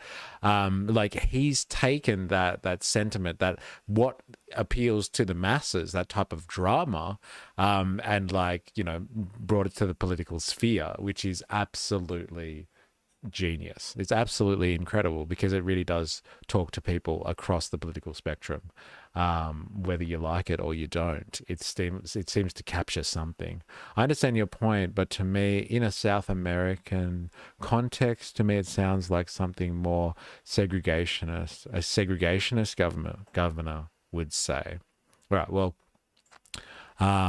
yeah, I know, because like it's the dog word, it's the dog whistle word now. Like they are able to use, this woke stuff, this woke, like blah blah blah, and they can use it to ram home anti-progressivist sentiments and like conversations and stuff like that. Anything socially progressive can be branded as woke now, and this is my strategic reason for getting rid of it, because there are a lot of positive things that can be associated with woke, like our revolutionary zeal and like progressive policies that helped to curb like the more demonic like elements of like capitalism, where it just has like blatant disregard for the consumer class and like humanity at large. And like, you know, all of that sort of progressive policy can now be just like thrown away because like the right wing have been able to completely co-opt the word woke. And so like people just have to say, oh, it's woke, and then they can just like ram home any type of reactionary right wing or hardcore conservative policy, whether it be social policy or fiscal policy or like any treatment of the economy, because this is like, well, we're just against wokeism kind of thing. So like we should detach ourselves from using this word, because like it is used as a tool to beat everyone up with, whether like, you know, it's a good idea or it's a bad idea. We need to come up with an effective buzzword to hit back with. Yes, I agree. It's the problem is the way that it's been co-opted, not in essence, really, itself in essence. Makes a lot of sense if you think of all of his interviews are WWE promos. Yeah, they are like that. A major issue in mainstream politica. Are you calling Trump a poet? Sorry, I'm only half listening. I'm playing Armor. I'm not calling him a poet as such, but like, you know, he's definitely on stage. So whether he's reciting that unconsciously, but he's an actor. Let's say that. He's definitely a good actor. Trump just appointed the head of WWF or in charge of the Social Security or some other important government agency. Yeah, I heard one of the McMahons, the lady McMahon. I think it's in charge of like education or something like that. I had this theory previous to this, but just wasn't quantified this week. I think education, yeah. The protagonist of classic comedy is the Aaron. He's oppressed and unjust by unjust forces, by the less intelligent, socially powerful antagonists, the fatherly or military alazon and the gross. Isn't that interesting? Eh? The protagonists, the oppressed antagonists by unjust forces that are less intelligent and enlightened. Trump plays the Aaron very well. Trump has actually made an appearance on WWE as well. Yes. It'd be good if he did that as president, because I know he did it beforehand. I think our equivalent to Trump being involved in the WWE would be having like ScoMo having a massive kangaroo. Yeah, massive kangaroo in a boxing match. Could you imagine that? Like that Aussie guy that saved his dog and punched the kangaroo. But if that was ScoMo doing it. Yeah. that is pretty much it right there. That's the Aussie version. To revolution. To briefly kind of summarize the vision that's proposed. Let's be hypercritical of this one, because this guy's written a book on revolution. Okay, so like, you know, this is our territory. So let's see if it's worth its salt. This advocates for a 3 to 4 day work week, universal basic services, starting with single payer healthcare. Something that I would describe as social democracy within the limits of climate change and the existing carbon budget. Most people approach this political program as being the product of running an insurgent campaign within the institution of the Democratic Party. How do you feel about that 6 years later? Alex, where are you, man? Yeah, Alex, where are you? Meal prepping.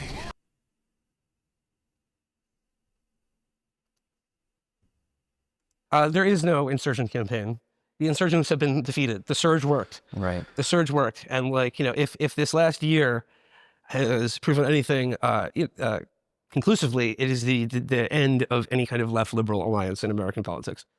And or like, you know, I mean, or if you want to still pursue that, God bless you, but like, don't have any illusions about it. Because, you know, they spent the last year, you know, doing a Holocaust in front of everyone's eyes and have like, you know, basically would rather lose an election than not do that. So, I mean, and we saw what happened in 2020. It's just like, and like, you know, and I just have to go back to like the messaging follows the policy. Yeah. And lead with policy. I think like, yeah, like start with universal healthcare, or at least Medicare for all.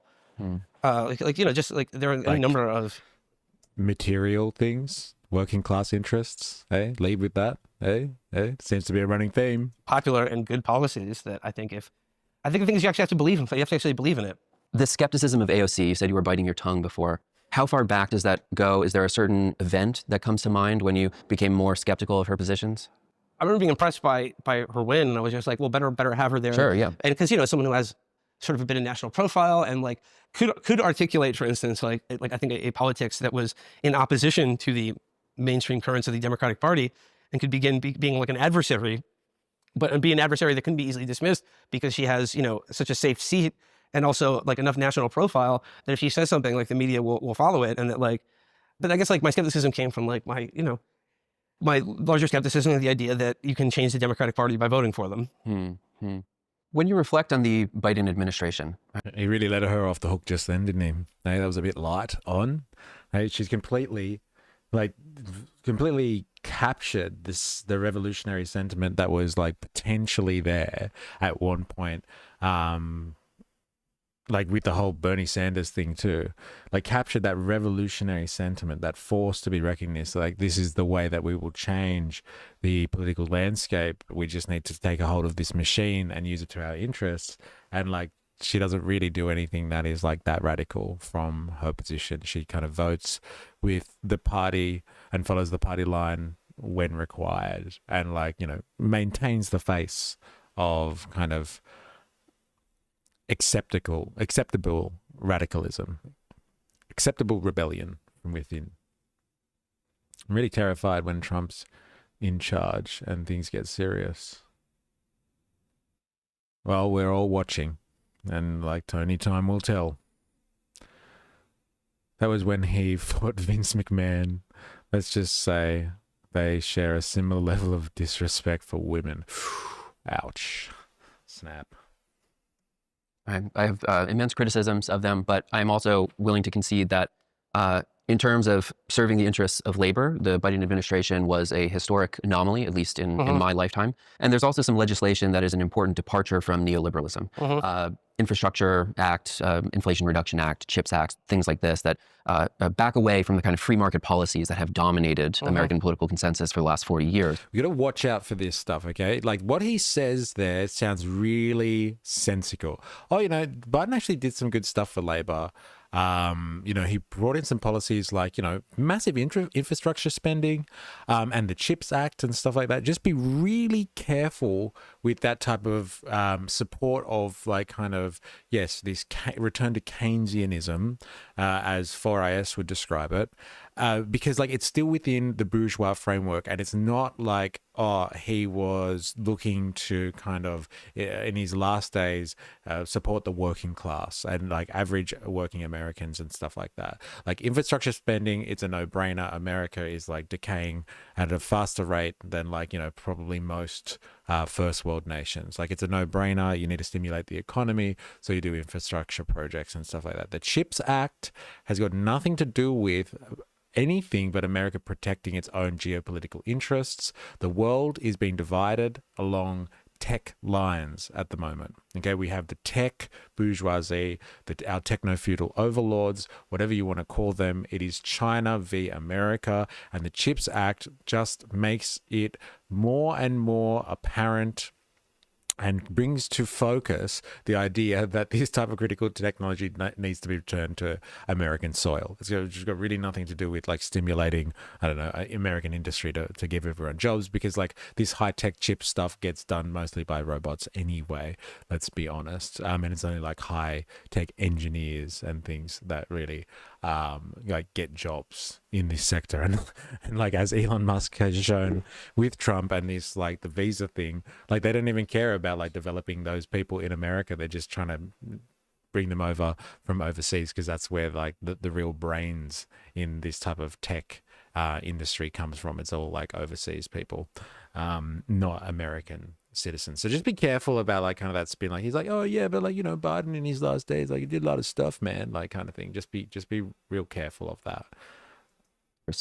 How do you feel about Joe Biden's approach and support for labor during his administration? And do you expect any of those policies to continue under Trump? Golf claps for Joe Biden. But like, you know, if he, you know, if he hadn't carried out a genocide, I guess I could look at him as being like, hey, he's the most pro-labor president in my lifetime, which is also sort of like being the world's tallest dwarf.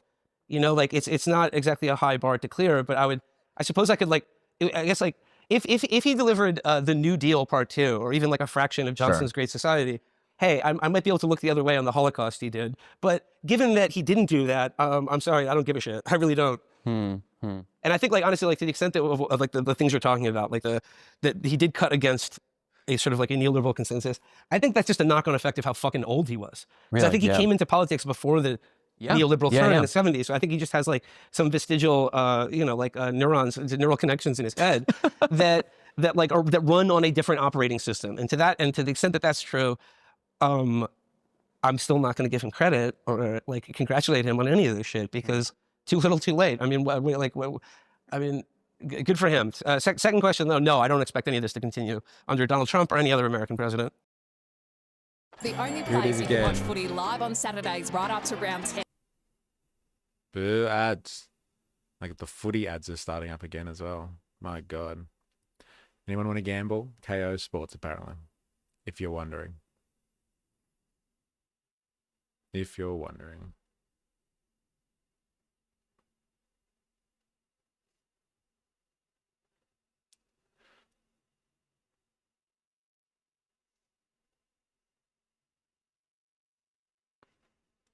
Okay, it's a nice time to do another shameful plug.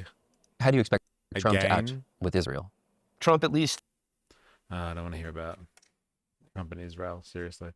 All right, so if you're enjoying this conversation so far, and like, you know, you want to be part of that conversation, even when we're not streaming, then come and join the Discord. Here's your invitation. Don't be shy. We don't bite. Ask anyone in the chat. They will testify to that. We don't bite. We don't bite hard. And yes, if you want notifications from me, for God's sakes, please do this. Just go and join up on Patreon for free, please.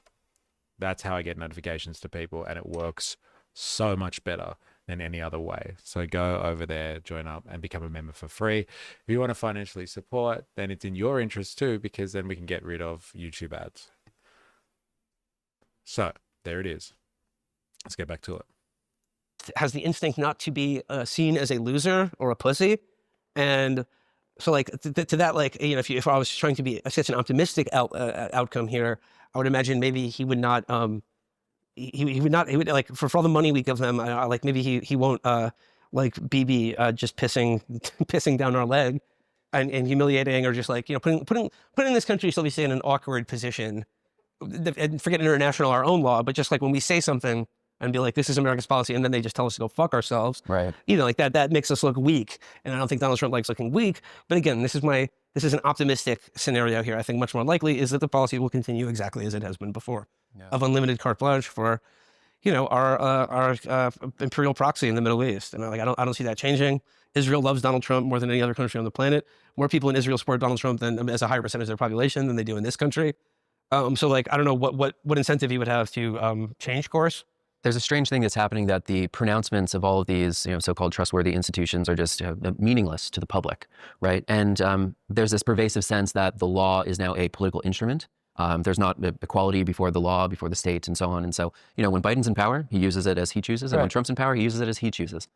What does that say for the legitimacy of the liberal regime when seemingly most people believe that the law is a political tool? Nothing good. I mean, that's not a good development. No. I mean, like, look, I think now with like a second term of Donald Trump, we're going to see like a new era of not just like the absolute looting of like what remains of the public sector or public good or public institutions, and just a fire sale of any even like remainingly barely legitimate or functional government.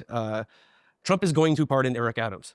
Yeah. Like that is going to happen. Whether Eric Adams will be reelected mayor is another thing. But like, here's the thing. I think the thing is like, liberalism as like the, you know, like as forever having to play the you know, cast themselves as the good guys of history. They preside over the same system, which, like, as we were talking about, I think most people by now understand intuitively is totally corrupt. Yeah. And, you know, run by thieves and crooks and rapists. And I suppose now, like, say what you will about like a second Donald Trump term, but like, I guess even when he got elected the first time, I thought the positive aspect of it is that no one in America, no one in our government or society can really pretend to believe otherwise about who America is and who we really are in this country.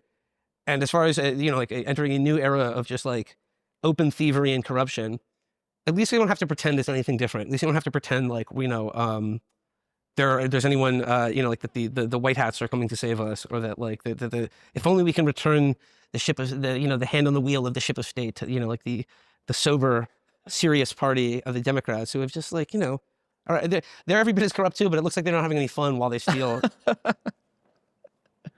There's a lot of people now who are open to new narratives, right? The delegitimation of the existing system is making people go out online, look for new descriptions of the world, something that fits their experience. There's been a lot of talk about the need for a liberal Joe Rogan in the last few weeks. I seem to remember your podcast in particular catching a lot of heat for harmless jokes and emojis of some sort. What role does media play in political education and coalition building? What is the appropriate role of media in this case? The appropriate role for media would be adhering to a strict party line determined entirely by myself and a few of my friends. Okay. I think that's the most important thing all media should do. And if they don't, they should be prosecuted, and their freedom of speech should be taken away. Freedom of speech only exists for me and people I approve of. I think like if we're trying to find a way out of this political situation we find ourselves in, it's take away the freedom and rights of people that I don't like or find annoying in any way. The media's traditional role has been to kind of create a consensual reality. And that consensus is now a decade into being completely obliterated. And, you know, we're in the hour of the wolf now, so just have fun. Just get out there and, you know, just whatever. And the further breakdown of institutional legitimacy is hopefully will translate to more money for Chapo Trap House enterprises. What you mentioned this consensus before. What held it together? Let's say what? Like, he's not completely being sarcastic there. That's like, you'll have to decide. Is he being ironic or isn't he? Eh? Political disunity and the failure of the media means more money for El Chapo House. All right. Please know, we need educated discourse, not a liberal Joe Rogan. No, thank you. I think Joe Rogan thinks he's the liberal Joe Rogan. He's just middle of the road. If anyone hasn't read them already, go read the book of Domenico Losurdo. His book on liberalism and its history is eye-popping. Thank you. Another good suggestion. The history of liberalism is an interesting history. And something that's kind of just like lost with all of like the kind of the rhetoric as well that's thrown around in political discourse in the 21st century. Another term that is completely devoid of meaning. So it's actually quite interesting when you look at liberalism from its history, and like you can see that like how it's developed. The consensus just exists to paper over class differences anyway. Boom. Yep. Yep. Well said. Yeah, the consensus. Yeah, like, okay, this is how we will all accept the conversation today as given to us by the media themselves, the corporate machine of mainstream media. But 10, 20, 40 years ago, whenever it was, relatively less fragmented than it is now. Like you go back to, like, that we're kind of the same age, where it's just like that end of history moment in the 90s, where I think pretty much if you were of a certain class or education level in this country, everyone kind of felt like, yeah, there are problems in the world and there are problems in our country and there are historical problems that we're still attempting to rectify. But it was just the answer that the problems have pretty much been worked out. And it's just a problem of like, it's just, we're just getting to that point. We're just like, we're eventually going to get there, but things are going to continue to be like increasingly peaceful, prosperous, and just like, and normal. And then like, and the entire 21st century has been like a savage refutation of that. Right. History is happening again. A lot of today's left is led by elite academies, universities, institutions, nonprofits, things like this. What do you think the role of universities and academia is for a political movement on the left? A graveyard? I don't know. I'm against all nonprofit organizations. I think if you're on the left, you should be making profit, baby. I think it's about making money. I don't know. No, I mean, like that's a glib answer, because like I'm not like opposed to education. Like I credit the education I received with what I do for a living now. A society that like ours that has devalued not just education overall, but I think particularly like the humanities is a society that's like not really interested in, I don't know, like replicating itself, or is not really capable of a democratic society. But that being said, like academia as it currently exists is like I don't see any future of left politics or any productive politics coming out of that, because like I don't know, like my attitude is like once you graduate college, you should stop thinking about college. To the extent to which like the left is associated with universities, or just like the culture wars are still being like people who are into their 30s caring about college or talking about college, I just find very tiresome. I mean, the Liberal Party here hijacked the name, but no, the concept of liberty. Yeah, it's interesting. Like they are, they're as close though. Yeah, they don't represent liberty at all, but they're as close as you can get to like traditional liberals as you can possibly get, actually. They're like the real understanding of the word. Like they're generally socially progressive when they're not like tending to like kind of the more hard right elements. And like, but they're fiscally conservative, like whatever they need to do for the economy. So whether that is cut public spending to help the economy, or ramp up public spending to help the private sector, that's what they'll do. They're like traditional liberals in that sense. But like on the idea of liberty though, that's a completely different question. Lenin points out that liberals say the state exists to reach a consensus between the classes. But Marx and Lenin conclude that this isn't true. The state exists to enforce the imperatives of one class. Yes. I've recently reread The State and Revolution. Yeah, it sounds like you have. It's a good book. A good book. First, like, I don't know what, third of it, first half of it is just like him attacking other kind of Russian contemporaries of his. And like, it's just like, whew, like, okay, Lenin, calm down. Get to the State and Revolution part, please. Sounds like Democrats. Yes, they are. And it's funny because that's our right-wing party. So like our right-wing party, or our center-right party anyway, is your left-wing party. So then your Republicans then are like hardcore. They're hardcore, man.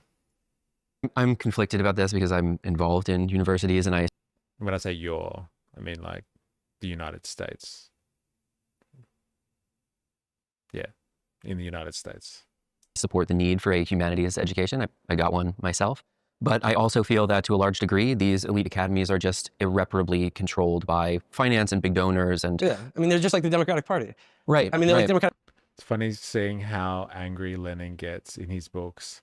I can understand why, though. Russia was harsh. He's angry. He is, like, especially, yeah, pre-revolution, like Lenin, in terms of the polemics and like trying to get people, like, you know, ruthlessly trying to like destroy his enemies, his political opponents, so he can, you know, and the Bolsheviks can take power. Yeah, angry man. Democratic Party itself, and like, look at the way like Columbia and the Ivy League dealt with the Palestinian solidarity encampments. I mean, like, I think that showed you there the limits of like their project, which is to mint the next generation of, you know, of political leaders and the ruling class, the people who are going to, like, you know, like manage the liberal capitalist state. And of course, like, you know, in the context of self-expression, political activism, being a engaged citizen of the world, and like that the university is a modern agora in which like even, you know, controversial matters, or like people where students are like not expected to just study the world, but like live and engage in the world, etc. I mean, we've all read the brochures. Finish versus the short cycle. Too easy.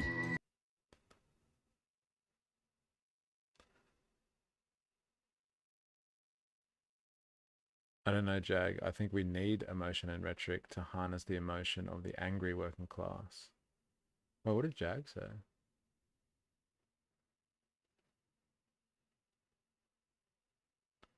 When they, when we've all read the controversial matters, or like people where students are like not expected to just study the world, but like live and engage in the world, etc. I mean, we've all read the brochures. But, you know, we see what happens when, like, on this issue, when they to peacefully protest a war being funded by our own government and by many of the trustees and the institutions that support these universities as well. Do you like the Australian ads? Eh? They want me to have clean dishes. Apparently, that's what the algorithm's concerned about. I don't clean my crockery very well. Saw how quickly that was done away with. So, I mean, I think that should give you an indication about how productive the university is, or like it just. I think it is overwhelmingly hostile to any. I think that's a really good point, actually, because like I don't know much about the American college system and stuff, but like, you know, the Ivy League schools, et cetera, et cetera. Yes, they will create the professional managerial class that's going to manage capitalism for the Americans anyway, over the next, you know, couple of generations, what have you.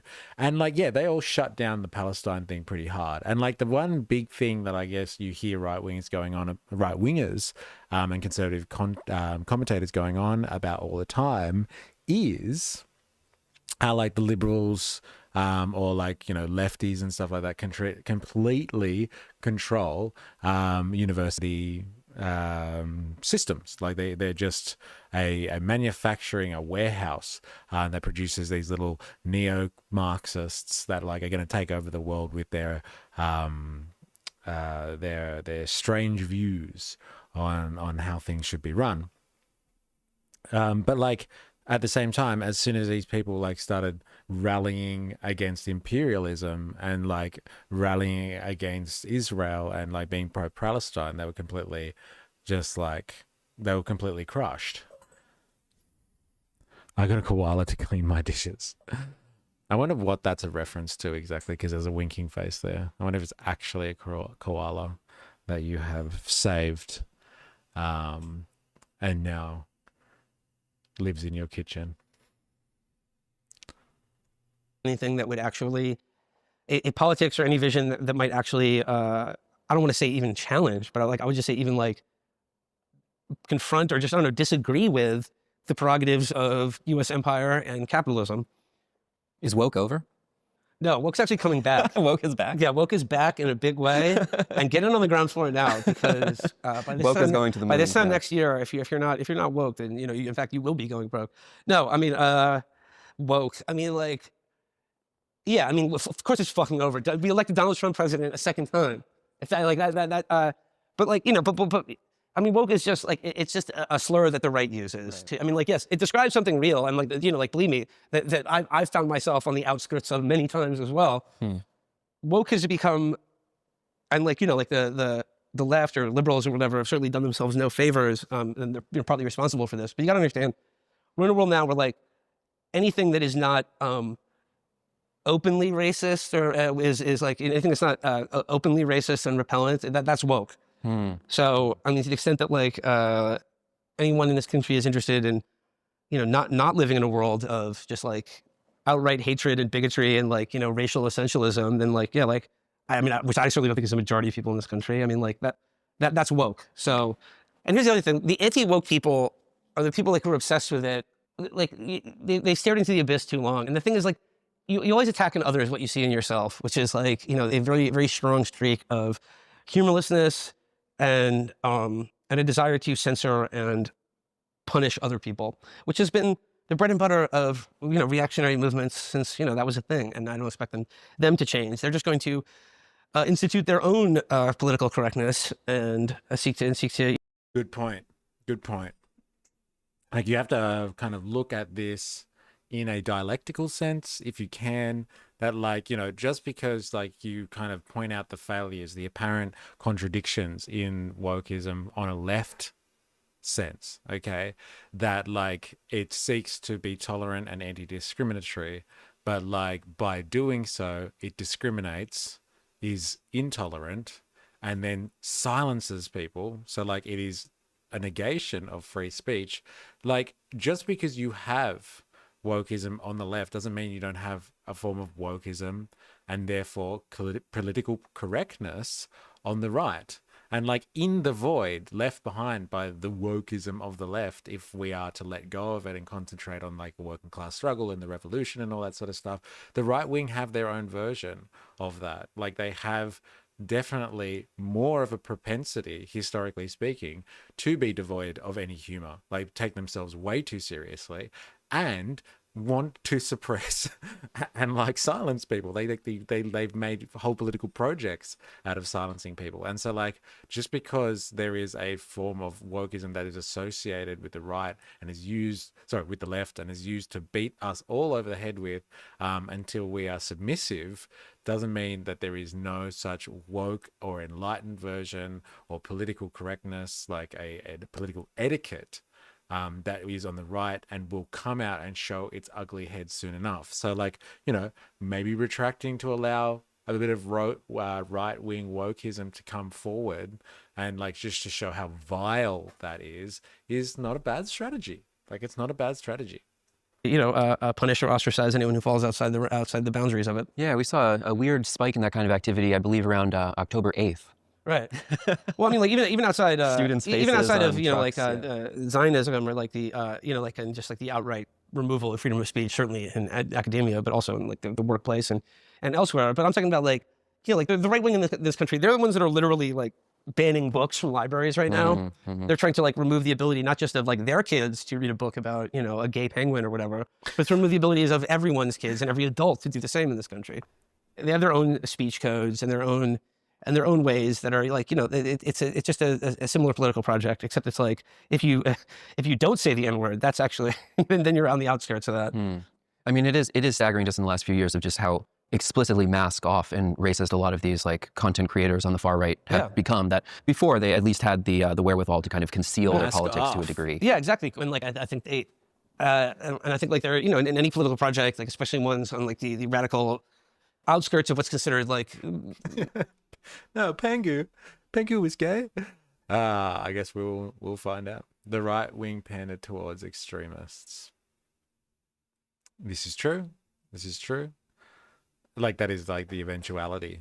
If you take a lot of their rhetoric to its logical conclusion, then yeah, that's exactly what it is. Whereas like, if you take leftist ideology, like true leftist ideology, to its like logical conclusion, it's like humanity, social progress,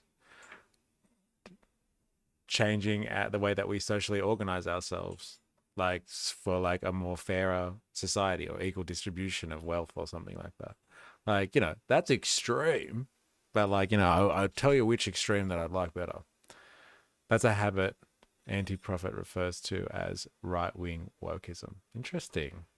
So their form of wokeism is like, you know, the genocidal type. Acceptable in the consensus reality. You're always looking to kind of test the waters and like, sort of put your toe. For what matters, sure, that guy's a hypocrite and gave up his morals out of desperation.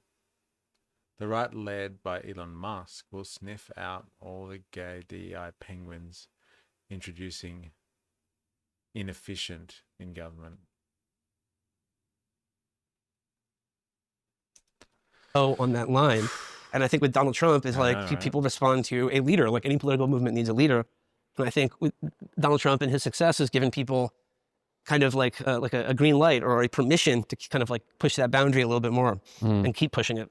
There's, back for a moment to this question of elite institutions and this kind of maximalist rhetoric. There's kind of a weird alignment right now, at least on the level of rhetoric, where when I go to, a radical, like anarcho-communist reading group, there's this similar policing of language as there is in elite academies that are supported by billionaires. And those people have very different class positions and class interests.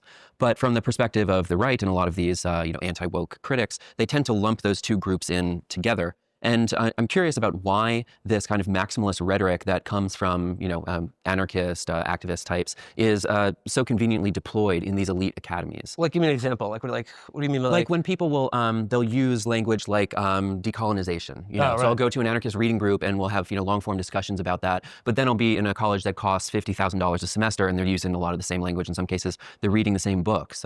There is this weird kind of like at either end of this extreme disparity of wealth spectrum, people are kind of using a similar politics. Do you see some type of convenience behind that, or why is it deployed in both of these contexts? My guess would be is because it's ineffective and pours your mind into a cul-de-sac that you want to talk about, like being unable to communicate to a broader public or do anything useful. I think that's where this kind of shit leads. So I mean, like to the extent that it's like, if it's been successful at wrecking any anarchist or socialist group or commune throughout history, it should be just as good as doing that for anyone who goes to college. Yeah, I think if there's Thomas Frank wrote a piece shortly after the election, and it begins with his trip to the Smithsonian Museum, where he's reading what I believe is the wall text for something like a painting of George Washington crossing the Delaware or something like this, and it refers to the United States as like settler colonialism, and he thinks to himself, Trump is going to win in 2024. That there is something about this kind of maximalist rhetoric that can alienate like the broad coalition that you would need for a social democratic majority. And I think there's a kind of utility there that elite academies can kind of pluck from the political fringe and then deploy to basically alienate everyday people who aren't like hyper wealthy and educated. And the settler colonialism thing is so funny because like it does seem to me that like it's even more like feverishly pitched at a time when like our settler colonial Zionist client state manages to, like I said, like be providing an object lesson in what settler colonialism actually is. Right. But like because of that, like, well, that must not be addressed or noticed whatsoever. So we have to bring it back on ourselves about like, oh, actually America's a settler colonial like empire, and like we're the legacy of settler colonialism, et cetera, et cetera. I'm not even saying that's not true, but it just seems to me like, like one of these, I can't help but think of it as anything other than like a conscious strategy to just confuse and mystify and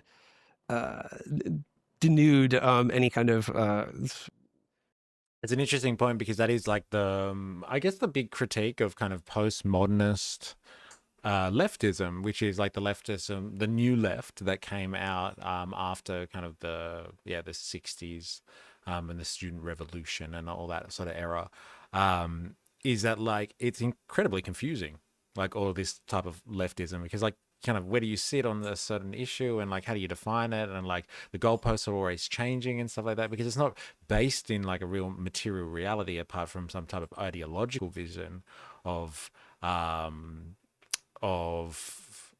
like an assessment of any situation at any given point.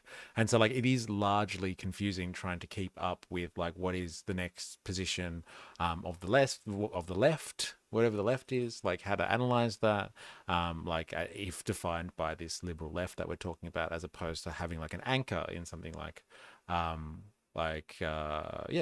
class struggle, or the fight between capital and labor, that eternal struggle that has happened since the beginning of the capitalist mode of production.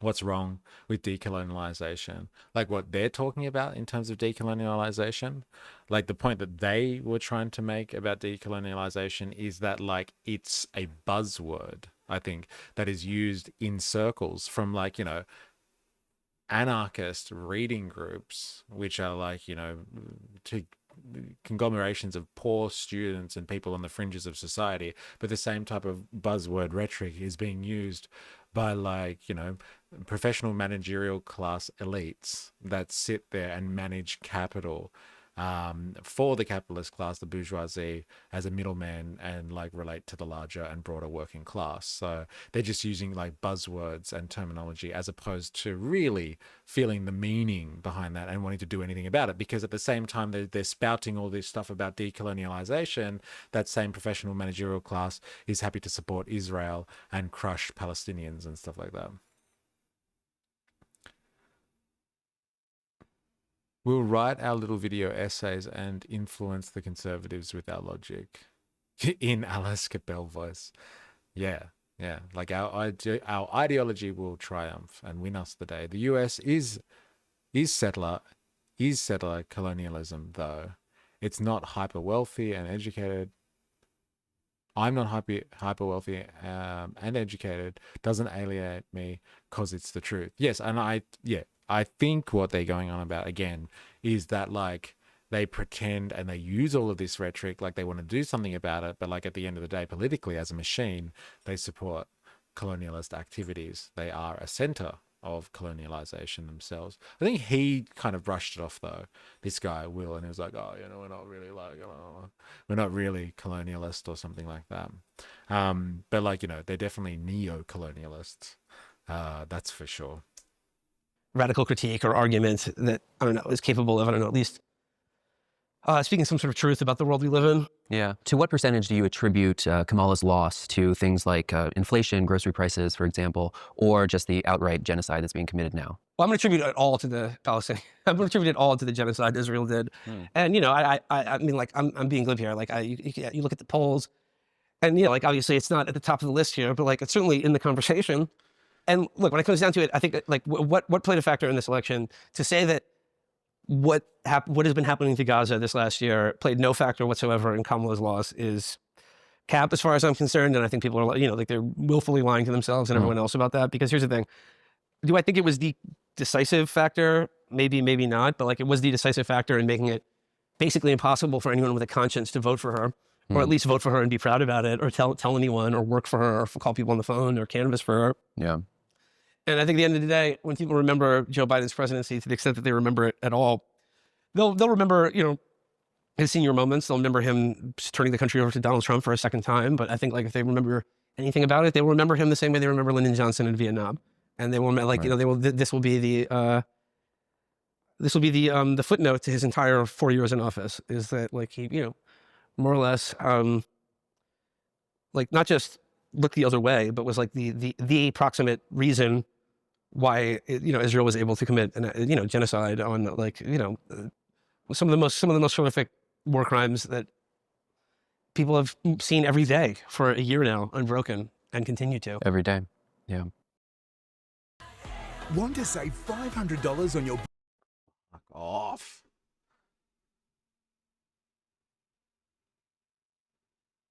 They want us to go on a cruise now, like seriously. All over the place, these ads. Can we just not target one thing at a time, please? What happened to buying a car? Where'd that ad go? Yeah, I mean, maybe a few years ago, I would have said that there's a political organization to join, but I don't feel that way now, you know. I don't feel like there's a functional political organization that I want to funnel people into. So I have less and less of an answer for this question. But I think that, I guess the way that I've phrased it in the past, and this is inspired to some degree by Amber's book, is the idea, what do you want to do when socialism is won, right? So like, what are you fighting for? And in some cases, if you are living for revolution, that's not great for your mental health all the time, to be struggling towards a goal that is not possible to achieve within maybe your lifetime, maybe the next few years, certainly not the next weekly news cycle. But then let's say you did win, like, what do? You know, are you going to go for a walk with your family? Hopefully I would be appointed some sort of like Stalinist cultural censor, where I'd be in charge of like, you know, deciding what movies get made and what authors get put in prison, who gets sent to re-education camps and something like that. That's hopefully, I mean, this is what I'm working towards. So, I mean, hopefully that'll be the big payoff at the end of all of this. The czar of the Ministry of Culture. Ministry of TV and Movies. Yeah. Hopefully President Xi, if you're watching this, I'm ready. I'm available. Put me in, coach.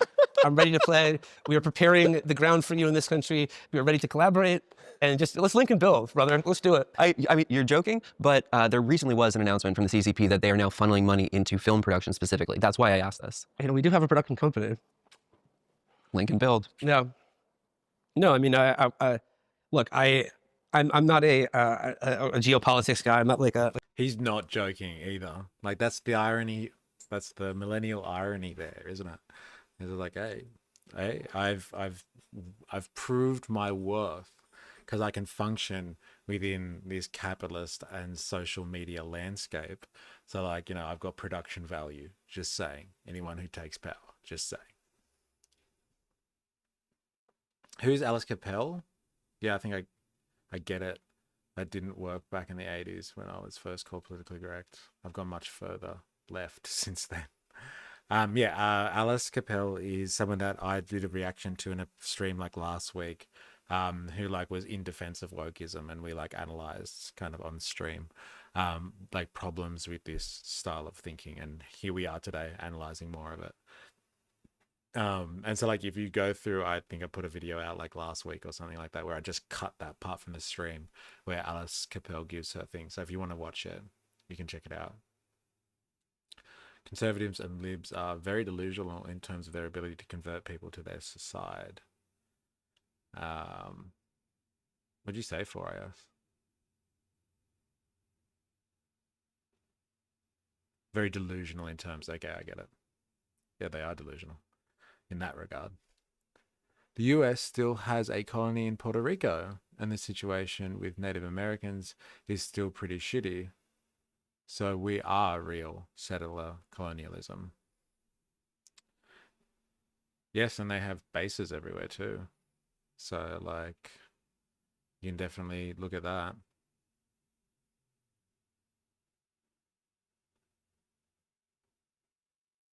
That's based on Alice Capel's comment.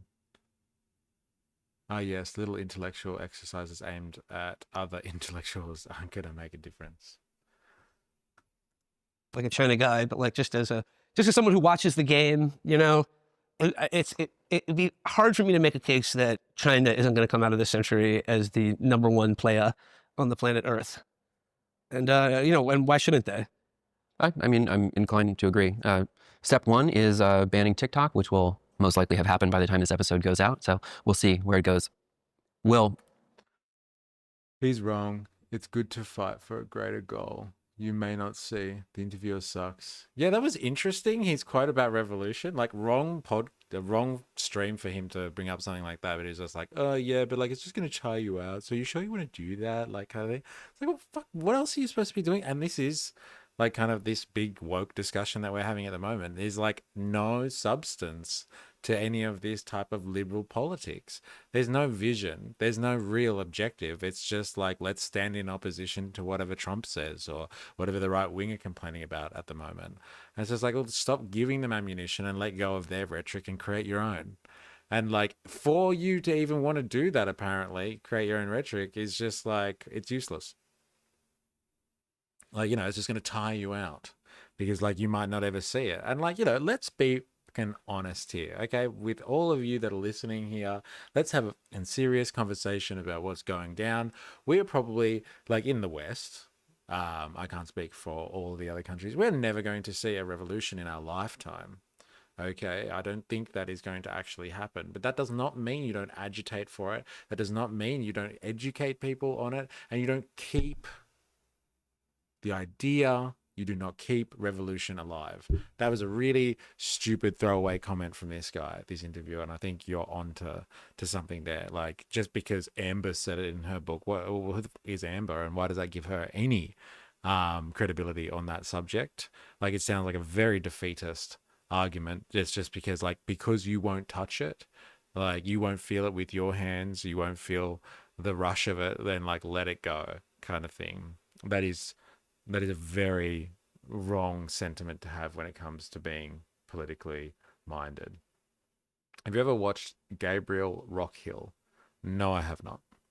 Maybe something like, you know, again, if you guys are not on the Discord server, like the reason we're watching this is because Jag put in a suggestion and it's just like, hey, everyone, check this out.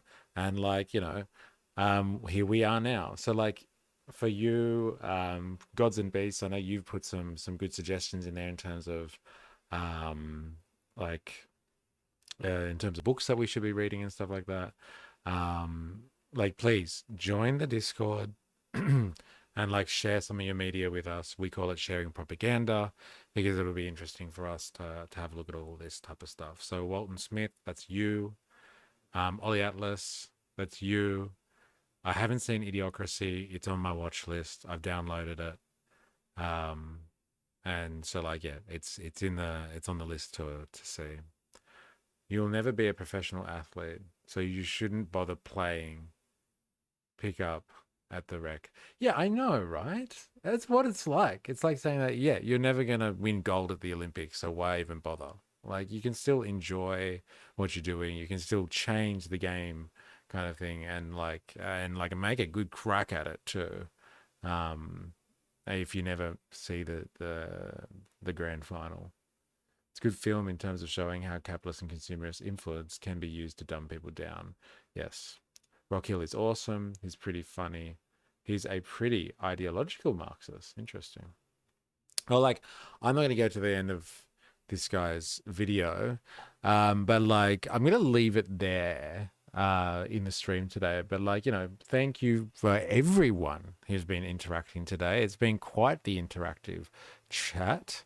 So like, yeah, thanks for coming along. I'm going to put the stuff in there one last time. Like, I really think that people should get in on the propaganda machine on Discord and give us what you're thinking so all of us can get across it, and see what you're talking about. I really, really highly suggest it. So here it is one last time. Here's the Discord. And like, I would like you to also get notifications from me. And this is how I do it. Through Patreon. So God, these guys are trash. Jerry Poppins coming in with insight at the 11th hour. Yeah, go to the Patreon. Please become a free member so I can get notifications to you. I can't get it through the other socials. They are completely hit and miss. So please, if you don't want to miss out on this type of stuff, yes, go and become a free member. So yeah, thank you for everyone who has been contributing. I think they've raised some interesting points in relation to like whether or not kind of wokeism is dead, but like nothing beyond scratching kind of the surface about like what the systematic issue is behind like the rise of wokeism and like kind of why that has happened and like why it is and how it's been strategically used kind of against the entirety of the left. So yeah, but like some very interesting insights from them about American politics and the state of the world nonetheless. But like, yeah, I was disappointed with the interviewer's dismissive nature when it came to revolution there. That was rather interesting for someone who I guess has a very like a political science background or something like that. Yeah, big day on Friday. That's right, 4AS. Thank you, Beasts and Gods. Always a pleasure. I'll try to hit the Patreon and leave some reading lists and YouTube channel suggestions. Yes, please do. And yeah, big day on Friday. Unmasking on Friday. So like the countdown is on. We got like 4 days to go. So like, yeah, that will be happening very soon. And you can only catch that in action on Patreon. So go across if you're interested in seeing that. So yeah, I'm just going to name and shame 4AS. Thank you very much. Beasts and Gods. Thank you. Jerry Poppins, good to have you back. Multiple comments in one stream. Ollie Atlas, thank you. Jag, as always. Walton Smith, good to have you in here and talking. Brahms, good to have you too. Reality Pixel Media, of course. Wings of Cheese, hope you're enjoying your game. If I've missed anyone, I don't think I have. I think actually there was some people earlier. Katia, thank you as well for your contributions. I think there was someone earlier, might have dropped off though. But yeah, thank you everyone for your days in. Oh, Matt's vibes, yeah, at the beginning there. And then the right wing person that came in at the start and said one thing and then took off. Yeah, thank you everyone for your interaction. We will be on Twitch tomorrow. We're going to Twitch. And so I like going to Twitch because at least we can watch documentaries that we can't on YouTube because they've been hit up with copyright issues and stuff like that. So we will continue the conversation on Twitch tomorrow. Look out for the notifications. And until next time, please remember, I am, you are, we are MysterE. Have a good rest of your day. Thank you, everyone. Cheers.